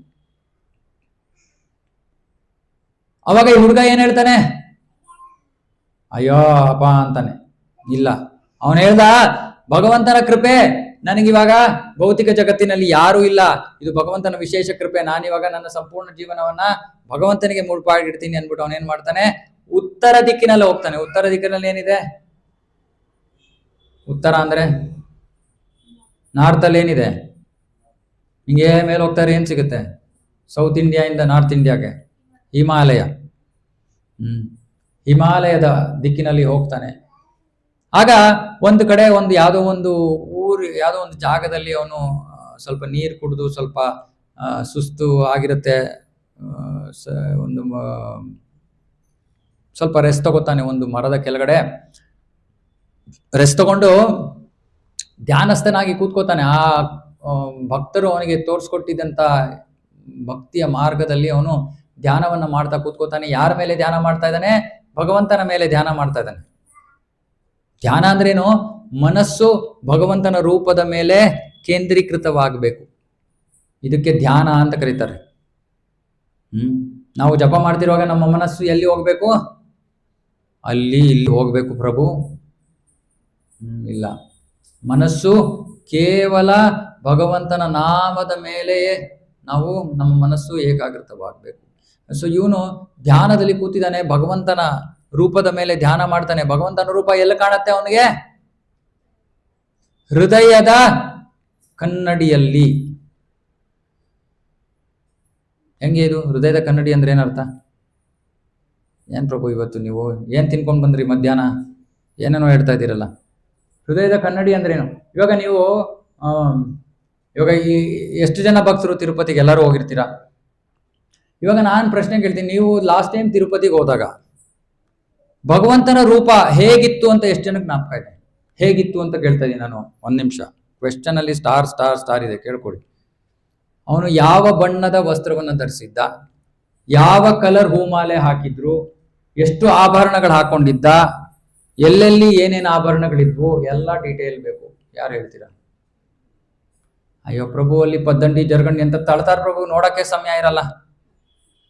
ಅರೆ, ಧ್ಯಾನಸ್ಥನಾಗೋ ಭಕ್ತನಿಗೆ ಇಷ್ಟು ಡೀಟೇಲ್ ಇರುತ್ತೆ. ಅವನು ಧ್ಯಾನ ಮಾಡಕ್ ಕೂತ್ಕೊಂಡಾಗ ಸಾಕ್ಷಾತ್ ಭಗವಂತನ ರೂಪ ಅವನ ಕಣ್ಣು ಎದುರುಗಡೆ ಬರುತ್ತೆ. ಇದಕ್ಕೆ ಮನಸ್ಸಿನ ಕನ್ನಡಿ ಅಂತ ಹೇಳ್ತಾರೆ. ಗೊತ್ತಾಗ್ತೈತೆ ನಾನು ಹೇಳ್ತಿರೋದು? ನಾವು ಯಾವುದೋ ಒಂದು ವಸ್ತುವನ್ನ ನೋಡ್ಕೊಂಡು ಬಂದಿದೀವಿ, ಆಮೇಲೆ ಕಣ್ಣು ಮುಚ್ಕೊಂಡು ಆ ವಸ್ತುವಿನ ಮೇಲೆ ಧ್ಯಾನ ಮಾಡಿದಾಗ, ನಮ್ಮ ಮನಸ್ಸು ಆ ವಸ್ತುವಿನ ಮೇಲೆ ಹೋದಾಗ ಆ ವಸ್ತು ನಮ್ಮ ಕಣ್ಣು ಮುಂದೆನೆ ಬಂದಂಗೆ ಇರುತ್ತೆ. ಇದಕ್ಕೆ ಧ್ಯಾನ ಅಥವಾ ಮನಸ್ಸಿನ ಕನ್ನಡಿಯ ಮೇಲೆ ಭಗವಂತನ ಒಂದು ಪ್ರತಿಬಿಂಬ ಅಥವಾ ಚಿತ್ರ ಅಂತ ಹೇಳ್ತಾರೆ. ಸೊ ಅವನು ಈ ರೀತಿ ಧ್ಯಾನ ಮಾಡ್ತಾ ಇದ್ದಾನೆ. ಭಗವಂತನ ಸುಂದರವಾದ ರೂಪ ಶಾಸ್ತ್ರದಲ್ಲಿ ಶ್ರವಣ ಮಾಡಿದಾನೆ. ಅವನು ವಿಷ್ಣು ನಾರಾಯಣ ಹೇಗೆ ಕಾಣ್ತಾನೆ ಅಂತ ಆ ರೂಪದ ಮೇಲೆ ಧ್ಯಾನ ಮಾಡ್ತಾ ಇದ್ದಾನೆ. ಮನಸ್ಸಿನಲ್ಲಿ ಆ ಚಿತ್ರ ಕಾಣ್ತಾ ಇದೆ. ಹೆಂಗ್ ಗೊತ್ತಾಗತ್ತೆ ಪ್ರಭು ಮನಸ್ಸಿನಲ್ಲಿ ಚಿತ್ರ ಇದೆ ಅಂತ? ಪ್ರೂಫ್. ಏನ್ ಪ್ರೂಫ್? ಫೇಮಸ್. ಮುಂದಿನ ವಾರ ಏನ್ ಬರ್ತಾ ಇದೆ ಹಬ್ಬ? ರಾಮನವಮಿ. ರಾಮನವಮಿಯಿಂದ ಇವಾಗ ಎಕ್ಸಾಂಪಲ್ ಕೊಡಿ. ಹೃದಯದಲ್ಲಿ ಹೇಗೆ ಫೋಟೋ ಇರುತ್ತೆ? ಹನುಮಂತ ಏನ್ ಮಾಡ್ತಾನೆ? ತೆಗೆದಾಗ ಏನ್ ಕಾಣಿಸುತ್ತೆ? ಕಾಣಿಸ್ತು ತಾನೆ? ಮಿರರ್ ಇದೆ ತಾನೆ? ಬ್ರಹ್ಮ ಸಂಹಿತೆಯಲ್ಲಿ ಬ್ರಹ್ಮ ಹೇಳ್ತಾನೆ, ಪ್ರೇಮಾಂಜನ ಚುರಿತ ಭಕ್ತಿ ವಿಲೋಚನೇನ ಸಂತ ಸದೈವ ಹೃದಯೇಷು ವಿಲೋಕಯಂತಿ ಯಂ ಶ್ಯಾಮ ಸುಂದರಂ ಅಚಿಂತ್ಯ ಗುಣಸ್ವರೂಪಂ ಗೋವಿಂದಮಾದಿ ಪುರುಷಂ ತಮಹಂ ಭಜಾಮಿ. ಅರೆ, ಈ ರೀತಿ ಹೃದಯದಲ್ಲಿ ಭಗವಂತನ ನೋಡಬೇಕು ಅಂದ್ರೆ ಇಲ್ಲಿ ಹೇಳ್ತಾ ಇದ್ದಾನೆ ಬ್ರಹ್ಮ, ಪ್ರೇಮಾಂಜನ ಚುರಿತ ಭಕ್ತಿ ವಿಲೋಚನೆನ. ಪ್ರೇಮ ಅನ್ನೋ ಒಂದು ಅಂಜನ, ಕಾಡಿಗೆಯಿಂದ ಕಣ್ಣು ನಾವು ಡೆಕೋರೇಟ್ ಮಾಡ್ಕೊಂಡಿರ್ಬೇಕು. ಪ್ರೇಮ ಅನ್ನೋ ಅಂಜನ ಅಂದ್ರೆ ಏನರ್ಥ? ಅವನಿಗೆ ಭಕ್ತನಿಗೆ ಭಗವಂತನ ಮೇಲೆ ಎಷ್ಟು ಪ್ರೇಮ ಅಂದ್ರೆ ಅವನು ಭಗವಂತನ ಬಗ್ಗೆ ಯೋಚನೆ ಮಾಡ್ತಾ ಇದ್ದಾನೆ, ಕಣ್ಣಲ್ಲಿ ನೀರು ಧಾರಾಕಾರವಾಗಿ ಸುರಿತಾ ಇದೆ, ಆ ರೂಪವನ್ನು ಅವನು ತನ್ನ ಹೃದಯದಲ್ಲಿ ನೋಡ್ತಾನೆ. ನಾರದ ಆ ಹಿಂದಿನ ಜನ್ಮದಲ್ಲಿ ಅಂತಹ ಸ್ಥಿತಿಗೆ ಅವನು ತಲುಪಿದ್ದ. ಸೊ ಅವನು ಆ ಭಗವತ್ ಪ್ರೇಮದಿಂದಾಗಿ ಅವನು ಭಗವಂತನ ಸುಂದರ ರೂಪದ ಮೇಲೆ ಧ್ಯಾನಿಸ್ತಾ ಇದ್ದಾನೆ. ಒಂದು ಕ್ಷಣ ತಕ್ಷಣ ಆ ಒಂದು ಮನಸ್ಸಿನ ಕನ್ನಡಿಯ ಮೇಲೆ ಇದ್ದಿದ್ದಂತಹ ಒಂದು ಭಗವಂತನ ರೂಪ ಕಣ್ಮರೆ ಆಗೋಯ್ತು. ಕಣ್ಮರೆ ಆಯ್ತು. ಅವನಿಗೆ ತಕ್ಷಣ ಬೇಸರ ಆಗತ್ತೆ, ಅಯ್ಯೋ ಏನಾಯ್ತು, ಭಗವಂತನ ರೂಪ ಎಲ್ಲೋಯ್ತು. ಮತ್ತೆ ಪ್ರಯತ್ನ ಮಾಡ್ತಾನೆ ಧ್ಯಾನ ಮಾಡಕ್ಕೆ, ಏನೂ ಆಗ್ತಾ ಇಲ್ಲ. ಬೇಸರ ಪಟ್ಟು ಕಂಡುಬಿಡ್ತಾನೆ. ಆಗ ಭಗವಂತನ ಒಂದು ಅಶರೀರ ವಾಣಿ ಕೇಳಿ ಬರುತ್ತೆ. ಹೇಳ್ತಾನೆ ಭಗವಂತ, ಅಪ್ಪ ನಾರದ ಅಲ್ಲ, ನೀನು ಇನ್ನು ನಿನ್ನ ಭಕ್ತಿಯಲ್ಲಿ ಪರಿಪೂರ್ಣನಾಗಿಲ್ಲ, ಇನ್ನು ಈ ಜನ್ಮದಲ್ಲಿ ನೀನು ನನ್ನನ್ನು ನೋಡಕ್ ಸಾಧ್ಯ ಇಲ್ಲ, ಇನ್ನು ನೀನು ನಿನ್ನ ಸಾಧನೆಯನ್ನ ಮುಂದುವರಿಸು. ಭಗವಂತ ಹೇಳ್ತಾನೆ, ನಿನ್ನಲ್ಲಿ ಆ ಉತ್ಸುಕತೆಯನ್ನ ಹೆಚ್ಚೋದಕ್ಕೆ ನಾನು ಸುಮ್ಮನೆ ಒಂದ್ಸತಿ ನಿನಗೆ ದರ್ಶನ ಕೊಟ್ಟೆ ಅಂತ. ಈ ನಾರದ ಆಮೇಲೆ ಇದೇ ರೀತಿ ಅವನು ಜಗತ್ತಿನಾದ್ಯಂತ ಭಗವಂತನ ನಾಮ ಜಪ ಮಾಡಿಕೊಂಡು ಎಲ್ಲಾ ಕಡೆ ಅಹಂಕಾರ ಇಲ್ಲದೆ, ಅಸೂಯೆ ಇಲ್ಲದೆ ಎಲ್ಲಾ ಕಡೆ ಊರು ತಿರುಗಾಡ್ತಾನೆ. ಕೊನೆಗೆ ಅವನ ಸಾವಿನ ಸಮಯ ಬರುತ್ತೆ. ಭಾಗವತದಲ್ಲಿ ವರ್ಣನೆ ಮಾಡ್ತಾರೆ, ಅವನ ಸಾವು ಸಿಡ್ಲು ಗುಡುಗು ಹೆಂಗ ಬರುತ್ತೆ? ಒಂದಾದ್ಮೇಲೆ ಒಂದು ಬರುತ್ತೆ. ಜೊತೆಗೆ ಬರುತ್ತೆ ಅಂತ, ಆಮೇಲೆ ಮಿಂಚು ಬರುತ್ತೆ, ಗುಡುಗು ಬರುತ್ತೆ. ಸೊ ಭಕ್ತನ ಸಾವು ಈ ರೀತಿ ಅಂದ್ರೆ ಏನು? ಒಂದು ಭೌತಿಕ ಶರೀರ, ಇನ್ನೊಂದು ಆಧ್ಯಾತ್ಮಿಕ ಶರೀರ. ಸುಮ್ಮನೆ ಭಕ್ತ ಒಂದು ಕ್ಷಣದಲ್ಲಿ ಅವನ ಭೌತಿಕ ಶರೀರ ಇಲ್ಲವಾಗತ್ತೆ. ನಿಜವಾಗ್ಲೂ ಅವನ ಭೌತಿಕ ಶರೀರ ಇಲ್ಲವೇ ಇಲ್ಲ, ಯಾಕಂದ್ರೆ ಅವನ ಭೌತಿಕ ಶರೀರ ಆಗ್ಲೇ ಆಧ್ಯಾತ್ಮಿಕವಾಗೋಗಿದೆ. ಆದ್ರೆ ಇನ್ನು ಕಣ್ಣಿಗೆ ಕಾಣೋ ಒಂದು ಶರೀರ ಇರುತ್ತಲ್ಲ. ಇವಾಗ ನೀವು ಕೇಳ್ಬೋದು, ಪ್ರಭು ನಮ್ಮ ಶರೀರ ಆಧ್ಯಾತ್ಮಿಕವಾಗೋದ್ರೆ ಈ ದೇಹ ಎಲ್ಲ ಬದಲಾವಣೆ ಆಗ್ಬಿಡುತ್ತಾ? ಇಲ್ಲ. ಯಾತಕ್ಕೆ ಬದಲಾವಣೆ ಆಗಲ್ಲ? ಭಕ್ತಿ ದೇವಿ ಎಲ್ಲರ ಕಣ್ಣಿಗೆ ಮೋಸ ಮಾಡ್ತಾಳೆ. ಯಾಕಂದ್ರೆ ಎಲ್ರಿಗೂ ಗೊತ್ತಾಗ್ಬಿಟ್ರೆ ಈ ರಹಸ್ಯ. ಸುಮ್ಮನೆ ಭಕ್ತಿಯನ್ನ ಮಾಡ್ಬಿಟ್ಟು ಇವ್ರು ಪೂರ್ತಿ ಮರಣನೇ ಇಲ್ಲ ಇವ್ರಿಗೆ, ಇವ್ರ ಶರೀರನೇ ತಕ್ಷಣ ಕಣ್ಮರೆ ಆಗೋದ್ವಿ ನಾವು. ಒಂದು ಶಾಕ್ ಆಗತ್ತೆ ಜನರಿಗೆ. ಇನ್ನೊಂದು, ಇಷ್ಟು ಸುಲಭವಾಗಿ ನಮಗೆ ಸಿಗೋಂಗಿದ್ರೆ ನಾವು ಮಾಡ್ತೀವಿ ಅಂತ. ಇಲ್ಲ, ಭಕ್ತಿ ದೇವಿಗೆ ಆ ರೀತಿ ಜನರು ಸ್ವಾರ್ಥಕ್ಕೋಸ್ಕರ ಭಕ್ತಿಯನ್ನ ಮಾಡೋದು ಇಷ್ಟ ಇಲ್ಲ. ಹಾಗಾಗಿ ಅವಳು ಆ ಶರೀರವನ್ನ ಹಾಗೇ ಇರಿಸ್ತಾಳೆ. ಬಾಯಿಯ ಶರೀರ ಅದೇ ರೀತಿ ಇರುತ್ತೆ. ಆದ್ರೆ ಸಾಮಾನ್ಯ ಜನರು ಸಾಯೋ ತರ ಸಾಯೋದಿಲ್ಲ ಭಕ್ತ. ಹಿಂಗೆ ನಾರದ ಮುನಿಗಳು ಸುಮ್ಮನೆ ಒಂದು ಕ್ಷಣದಲ್ಲಿ ಹಿಂಗೆ ಚಿಟಕಿ ಹೊಡೆದಂಗೆ ಅಷ್ಟೇ ಆಧ್ಯಾತ್ಮಿಕ ಶರೀರ, ಭೌತಿಕ ಶರೀರ ಬಿಟ್ಟರು ಆಧ್ಯಾತ್ಮಿಕ ಶರೀರ ತಗೊಂಡು ಆಮೇಲೆ ಅವರು ಬ್ರಹ್ಮನ ಶರೀರದೊಳಗೆ ಪ್ರವೇಶ ಮಾಡ್ತಾರೆ, ಇತ್ಯಾದಿ ಇತ್ಯಾದಿ. ಸೊ ಹೀಗೆ ನಾವು ಶಾಸ್ತ್ರಗಳಲ್ಲಿ ನೋಡ್ಬೋದು, ವಿಶೇಷವಾಗಿ ಭಾಗವತದಲ್ಲಿ ಭಕ್ತರಿಗೆ ಸಾವು ಇಲ್ಲ. ಅರೆ ಆ ನಿರ್ಧಾರ ನಮ್ಮ ಕೈನಲ್ಲಿದೆ. ನಮಗೆ ಸಾವು ಬೇಕು ಅಂದ್ರೆ ನಾವೇನ್ ಮಾಡ್ಬೋದು? ಹೀಗೆ ಹೇಗೆ ಇರ್ಬೋದು ಮಾತಾಜಿ?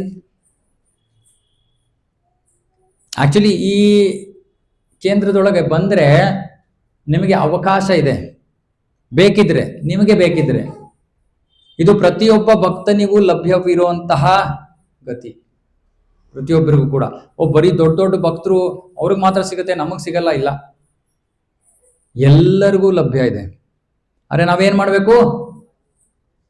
ತೀವ್ರೇಣ ಭಕ್ತಿಯೋಗೇನ ಯಜೇತ ಪುರುಷಂ ಪರಂ. ತೀವ್ರ ಭಕ್ತಿಯನ್ನ ಮಾಡಬೇಕು. ತೀವ್ರ ಭಕ್ತಿ ಅಂದ್ರೇನು? ಯಾವ ಭೌತಿಕ ಆಸೆ ಆಕಾಂಕ್ಷೆಗಳು ಇಲ್ಲದೆ ಭಗವಂತನ ಸಂತೃಪ್ತಿಗೋಸ್ಕರ ಭಕ್ತಿಯನ್ನ ಮಾಡಬೇಕು. ಮತ್ತೆ ಜೀವನದಲ್ಲಿ ಪ್ರಭು ಸಮಯ ಇದ್ರೆ ಬರ್ತೀನಿ ಕೇಂದ್ರಕ್ಕೆ, ಅದಕ್ಕೆ ಹೇಳ್ತೀನಿ. ನಮ್ಮ ಇಲ್ಲೂ ಅಷ್ಟೇ, ಆದ್ರೆ ನಮ್ಮ ವಿಜಯನಗರ ಕೇಂದ್ರದಲ್ಲಿ ಇನ್ನೊಂದು ಸ್ವಲ್ಪ ಜಾಸ್ತಿ. ಅಲ್ಲಂತೂ ಕರೆಕ್ಟಾಗಿ ಪ್ರಸಾದ ಟೈಮಿಗೆ ಬರ್ತಾರೆ. ಪಾಪ ಅವ್ರಿಗೆ ಬೇಸರನೇ ಇಲ್ಲ. ಕ್ಲಾಸ್ ಆಗಿ ನಾವು ಎಲೆ ಆಗ್ತಾ ಇರ್ತೀವಿ, ಕರೆಕ್ಟಾಗಿ ಬರ್ತಾರೆ, ಅಥವಾ ಆರತಿ ಟೈಮಿಗೆ ಬರ್ತಾರೆ. ಸೊ ಆ ರೀತಿ ನಾವು ಭಕ್ತಿಯನ್ನ ಸುಮ್ಮನೆ ಸಾಧ್ಯವಾದರೆ ಸಮಯ ಸಿಕ್ಕಾಗ ಮಾಡ್ತೀನಿ ಅಂದ್ರೆ ಆಗೋದಿಲ್ಲ. ಅವಾಗೆಲ್ಲ ಭಕ್ತರು ಪ್ರಭು ನಂಗೆ ಎಷ್ಟೊಂದು ಜವಾಬ್ದಾರಿ ಇದೆ ಜೀವನದಲ್ಲಿ, ನೀವೇನ್ ಹಿಂಗ್ ಅನ್ಬಿಟ್ರೆ ಅದಕ್ಕೆ ತಾನೇ ಶಾಸ್ತ್ರದಲ್ಲಿ ಹೇಳ್ತಾರೆ ಜವಾಬ್ದಾರಿಗಳೆಲ್ಲ ಮುಗಿಸ್ಕೊಳ್ಳಿ. ಪ್ರಭು ಜವಾಬ್ದಾರಿ ಮುಗಿಯೋದೇ ಇಲ್ಲ ಪ್ರಭು. ನೀವು ಮುಗಿಯಲ್ಲ ಅಂದ್ರೆ ಅದು ನೀವು ಮುಗಿಸಲ್ಲ ಅಂದ್ರೆ ಅದು ಮುಗಿಯಲ್ಲ. ನೀವು ಮುಗಿಸ್ತೀರಾ ಅಂದ್ರೆ ಅದು ಮುಗಿಯತ್ತೆ. ವರ್ಣಾಶ್ರಮ ಅಂತ ಅದಕ್ಕೆ ನಮಗೆ ಶಾಸ್ತ್ರದಲ್ಲಿ ಕೊಟ್ಟಿರೋದು. ಗೃಹಸ್ಥ ಆಶ್ರಮವನ್ನ ನಾವು 50, 55, ಹೆಚ್ಚು ಅಂದ್ರೆ 60 ವರ್ಷದಲ್ಲಿ ಕ್ಲೋಸ್ ಮಾಡ್ಬೇಕು. ಇಲ್ಲ ಪ್ರಭು ನಮ್ಮ ಮಕ್ಕಳಿಗೆ ಮಕ್ಕಳಾಗಿದ್ದಾರೆ, ಅವ್ರನ್ನ ಯಾರು ನೋಡ್ಕೋತಾರೆ? ಅವ್ರಿದಾರು ನೋಡ್ಕೊಳ್ತಾರೆ ಬಿಡಿ, ನಿಮ್ದೆಲ್ಲ ಕೆಲಸ ಅದು. ಸೊ ನಮ್ಮ ಭೌತಿಕ ಜವಾಬ್ದಾರಿಗಳನ್ನ ನಾವು ಮುಗಿಸಿ ಸಂಪೂರ್ಣವಾಗಿ ಭಗವದ್ಭಕ್ತಿಯಲ್ಲಿ ತೊಡಗಿದ್ರೆ ಅಂತೆ ನಾರಾಯಣ ಸ್ಮೃತಿ ಆಗ್ಬೋದು. ನಾವು ಅಷ್ಟು ಸಮಯ ನಾವು ಭಕ್ತಿಯಲ್ಲೇ ತೊಡಗಿದ್ರೆ ನಮ್ಮ ಶರೀರವು ಕೂಡ ಆಧ್ಯಾತ್ಮಿಕವಾಗ್ಬೋದು. ನಾವು ಈ ಮರಣವಿಲ್ಲದೆ ಈ ಶರೀರವನ್ನ ಬಿಟ್ಟ ತಕ್ಷಣ ನಾವು ಭಗವತ್ ಧಾಮಕ್ಕೆ ಹೋಗ್ಬೋದು. ಆದರೆ ಅದು ಆಯ್ಕೆ ನಮ್ಮ ಕೈನಲ್ಲಿರುವುದು. ಯಾರು ಗಂಭೀರವಾಗಿ ಪ್ರತಿದಿನ 16 ಮಾಲೆ ಹರೇ ಕೃಷ್ಣ ಮಹಾಮಂತ್ರವನ್ನು ಜಪ ಮಾಡ್ತಾರೆ, ಮತ್ತೆ ಕನಿಷ್ಠ ಒಂದು ಅರ್ಧ ಗಂಟೆ 3/4 ಗಂಟೆ ಪ್ರಭುಪಾದರ ಪುಸ್ತಕಗಳನ್ನ ಓದ್ತಾರೆ ಅಥವಾ ಶ್ರವಣ ಮಾಡ್ತಾರೆ, ಅವರು ಖಡಾಖಂಡಿತವಾಗಿ ಈ ಗತಿಯನ್ನ ಪಡ್ಕೋತಾರೆ. ಅವರಿಗೆ ಮರಣ ಇರಲ್ಲ. ಓಕೆ, ಅರೆ ಮಾಡಬೇಕು ಬಿಡಬೇಕು ನಿಮ್ಮ ಕೈನಲ್ಲಿದೆ. ಓಕೆನಾ? ಸೊ ಇವತ್ತಿನ ವಿಷಯ ಇದು.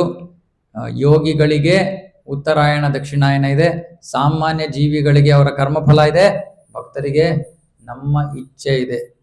ಬೇಕಾದರೆ ಭಗವಂತನ ಹತ್ರ ಹೋಗೋದು ಆ ರೀತಿ, ಇಲ್ಲಾಂದ್ರೆ ಬೇಕಾದ್ರೆ ಮತ್ತೆ ಇಲ್ಲೇ ವಾಪಸ್ ಬರ್ಬೋದು. ಓಕೆನಾ? ಏನಾದ್ರು ಪ್ರಶ್ನೆ? ಸುಬ್ಲಕ್ಷ್ಮಿ ಮಾತಾಜಿ ಓಕೆನಾ? ಹಾಗಾಗಿ ಇದು ಸಾಮಾನ್ಯವಾದದ್ದಲ್ಲ.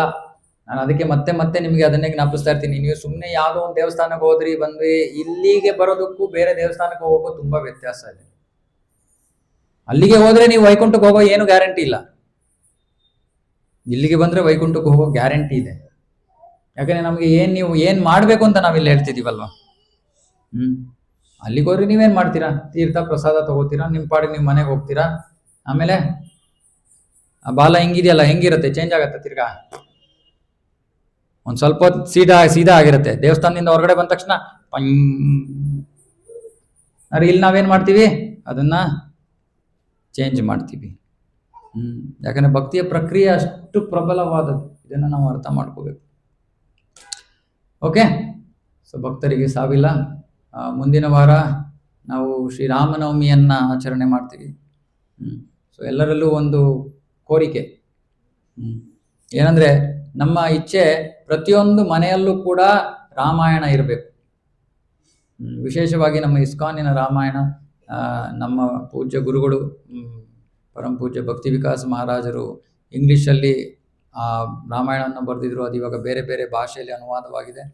ಬಹಳ ಸುಂದರವಾಗಿರುವಂತಹದ್ದು, ಸರಳವಾಗಿ ಎಲ್ಲರೂ ಓದಿ ಅರ್ಥ ಮಾಡ್ಕೊಳಕ್ ಆಗುವಂತಹ ರಾಮಾಯಣ ಪ್ರತಿಯೊಬ್ಬರು ಮನೆಯಲ್ಲೂ ಇರಬೇಕು ಅನ್ನೋ ಒಂದು ಪ್ರಯತ್ನವನ್ನು ನಾವು ಮಾಡ್ತಾ ಇದ್ದೀವಿ. ಹಾಗಾಗಿ ನಿಮ್ಮ ಯಾವ್ದಾದ್ರು ಮನೆಗಳಲ್ಲಿ ಇಲ್ಲ ಅಂದ್ರೆ ದಯವಿಟ್ಟು ತಗೊಂಡೋಗಿ, ಯಾರ್ದೋ ಬರ್ತ್ಡೇ ಬರ್ತಾ ಇದೆ, ಯಾರೋ ಮ್ಯಾರೇಜ್ ಆನಿವರ್ಸರಿ ಬರ್ತಾ ಇದೆ ಇತ್ಯಾದಿ, ಅವರಿಗೆ ಆ ಪುಸ್ತಕವನ್ನ ಗಿಫ್ಟ್ ಮಾಡಿ. ಎಲ್ಲರ ಮನೆಯಲ್ಲೂ ಎಲ್ಲರಿಗೂ ಇವತ್ತು ರಾಮರಾಜ್ಯ ಬೇಕು, ಆದ್ರೆ ರಾಮನ ಜೀವನನೇ ಗೊತ್ತಿಲ್ಲ ಅವ್ರಿಗೆ. ರಾಮರಾಜ್ಯ ಅಂದ್ರೆ ಏನು ಅಂತ ಗೊತ್ತಿಲ್ಲ. ರಾಮರಾಜ್ಯದಲ್ಲಿ ಅವನ ಅಯೋಧ್ಯೆಯ ನಿವಾಸಿಗಳು ಅವರ ಯಾವ ರೀತಿ ಜೀವನ ನಡೆಸ್ತಾ ಇದ್ರು, ಅವರ ಜವಾಬ್ದಾರಿಗಳು ಏನಿದ್ವು, ಏನೂ ಗೊತ್ತಿಲ್ಲ. ಜವಾಬ್ದಾರಿ ಇಲ್ಲದೆ ನಮಗೆ ರಾಮರಾಜ್ಯ ಬೇಕು, ಅದು ಸಿಗೋದಿಲ್ಲ. ರಾಮರಾಜ್ಯ ಸಿಗೋದು ನಾವು ಜವಾಬ್ದಾರಿ ತಗೊಂಡಾಗ ರಾಮರಾಜ್ಯ ಸಿಗುತ್ತೆ. ಸೊ ಸುಂದರವಾದ ಒಂದು ವರ್ಣನೆ. ಸೊ ಹಾಗಾಗಿ ಎಲ್ಲರ ಮನೆಯಲ್ಲೂ ಇರಬೇಕು, ಎಲ್ಲರ ಮನೆಗೆ ತಲುಪೋದಕ್ಕೆ ನೀವು ಎಲ್ಲರೂ ನಮಗೆ ನಮ್ಮ ಜೊತೆ ಸಹಕರಿಸಿ ಅಂತ ನಾವು ಪ್ರಾರ್ಥನೆ ಮಾಡ್ತೀವಿ. ಓಕೆ, ಶ್ರೀಮದ್ ಭಗವದ್ಗೀತಾ ಕಿ ಜೈ, ಜಗದ್ಗುರು ಶಿಲ ಪ್ರಭುಪಾದ್ ಕಿ ಜೈ, ಸಮವೇತ ಗೌರ ಭಕ್ತವೃಂದ ಕಿ ಜೈ. ಹರೇ ಕೃಷ್ಣ.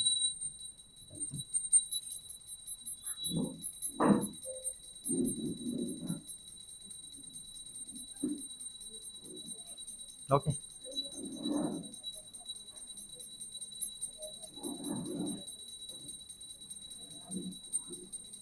ಲೈಟ್ ಜೋರಾಗಿ ಹೊಡಿತಾ ಇದೆ. अरे दीक्षा नहीं, वो क्या होता है? दीक्षा ऐसे कुछ नहीं देते।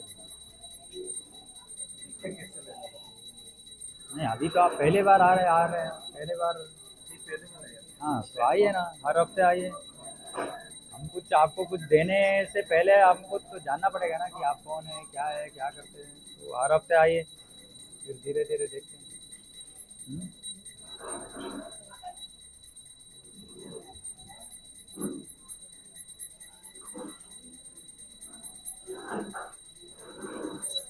वो ಏನು ಗಂಟೆ ಭಾಳ ಗಂಟೆ ಕಾಲ ಅಂತ ಹೋಗ್ತಾ ಇದ್ದಾರೆ.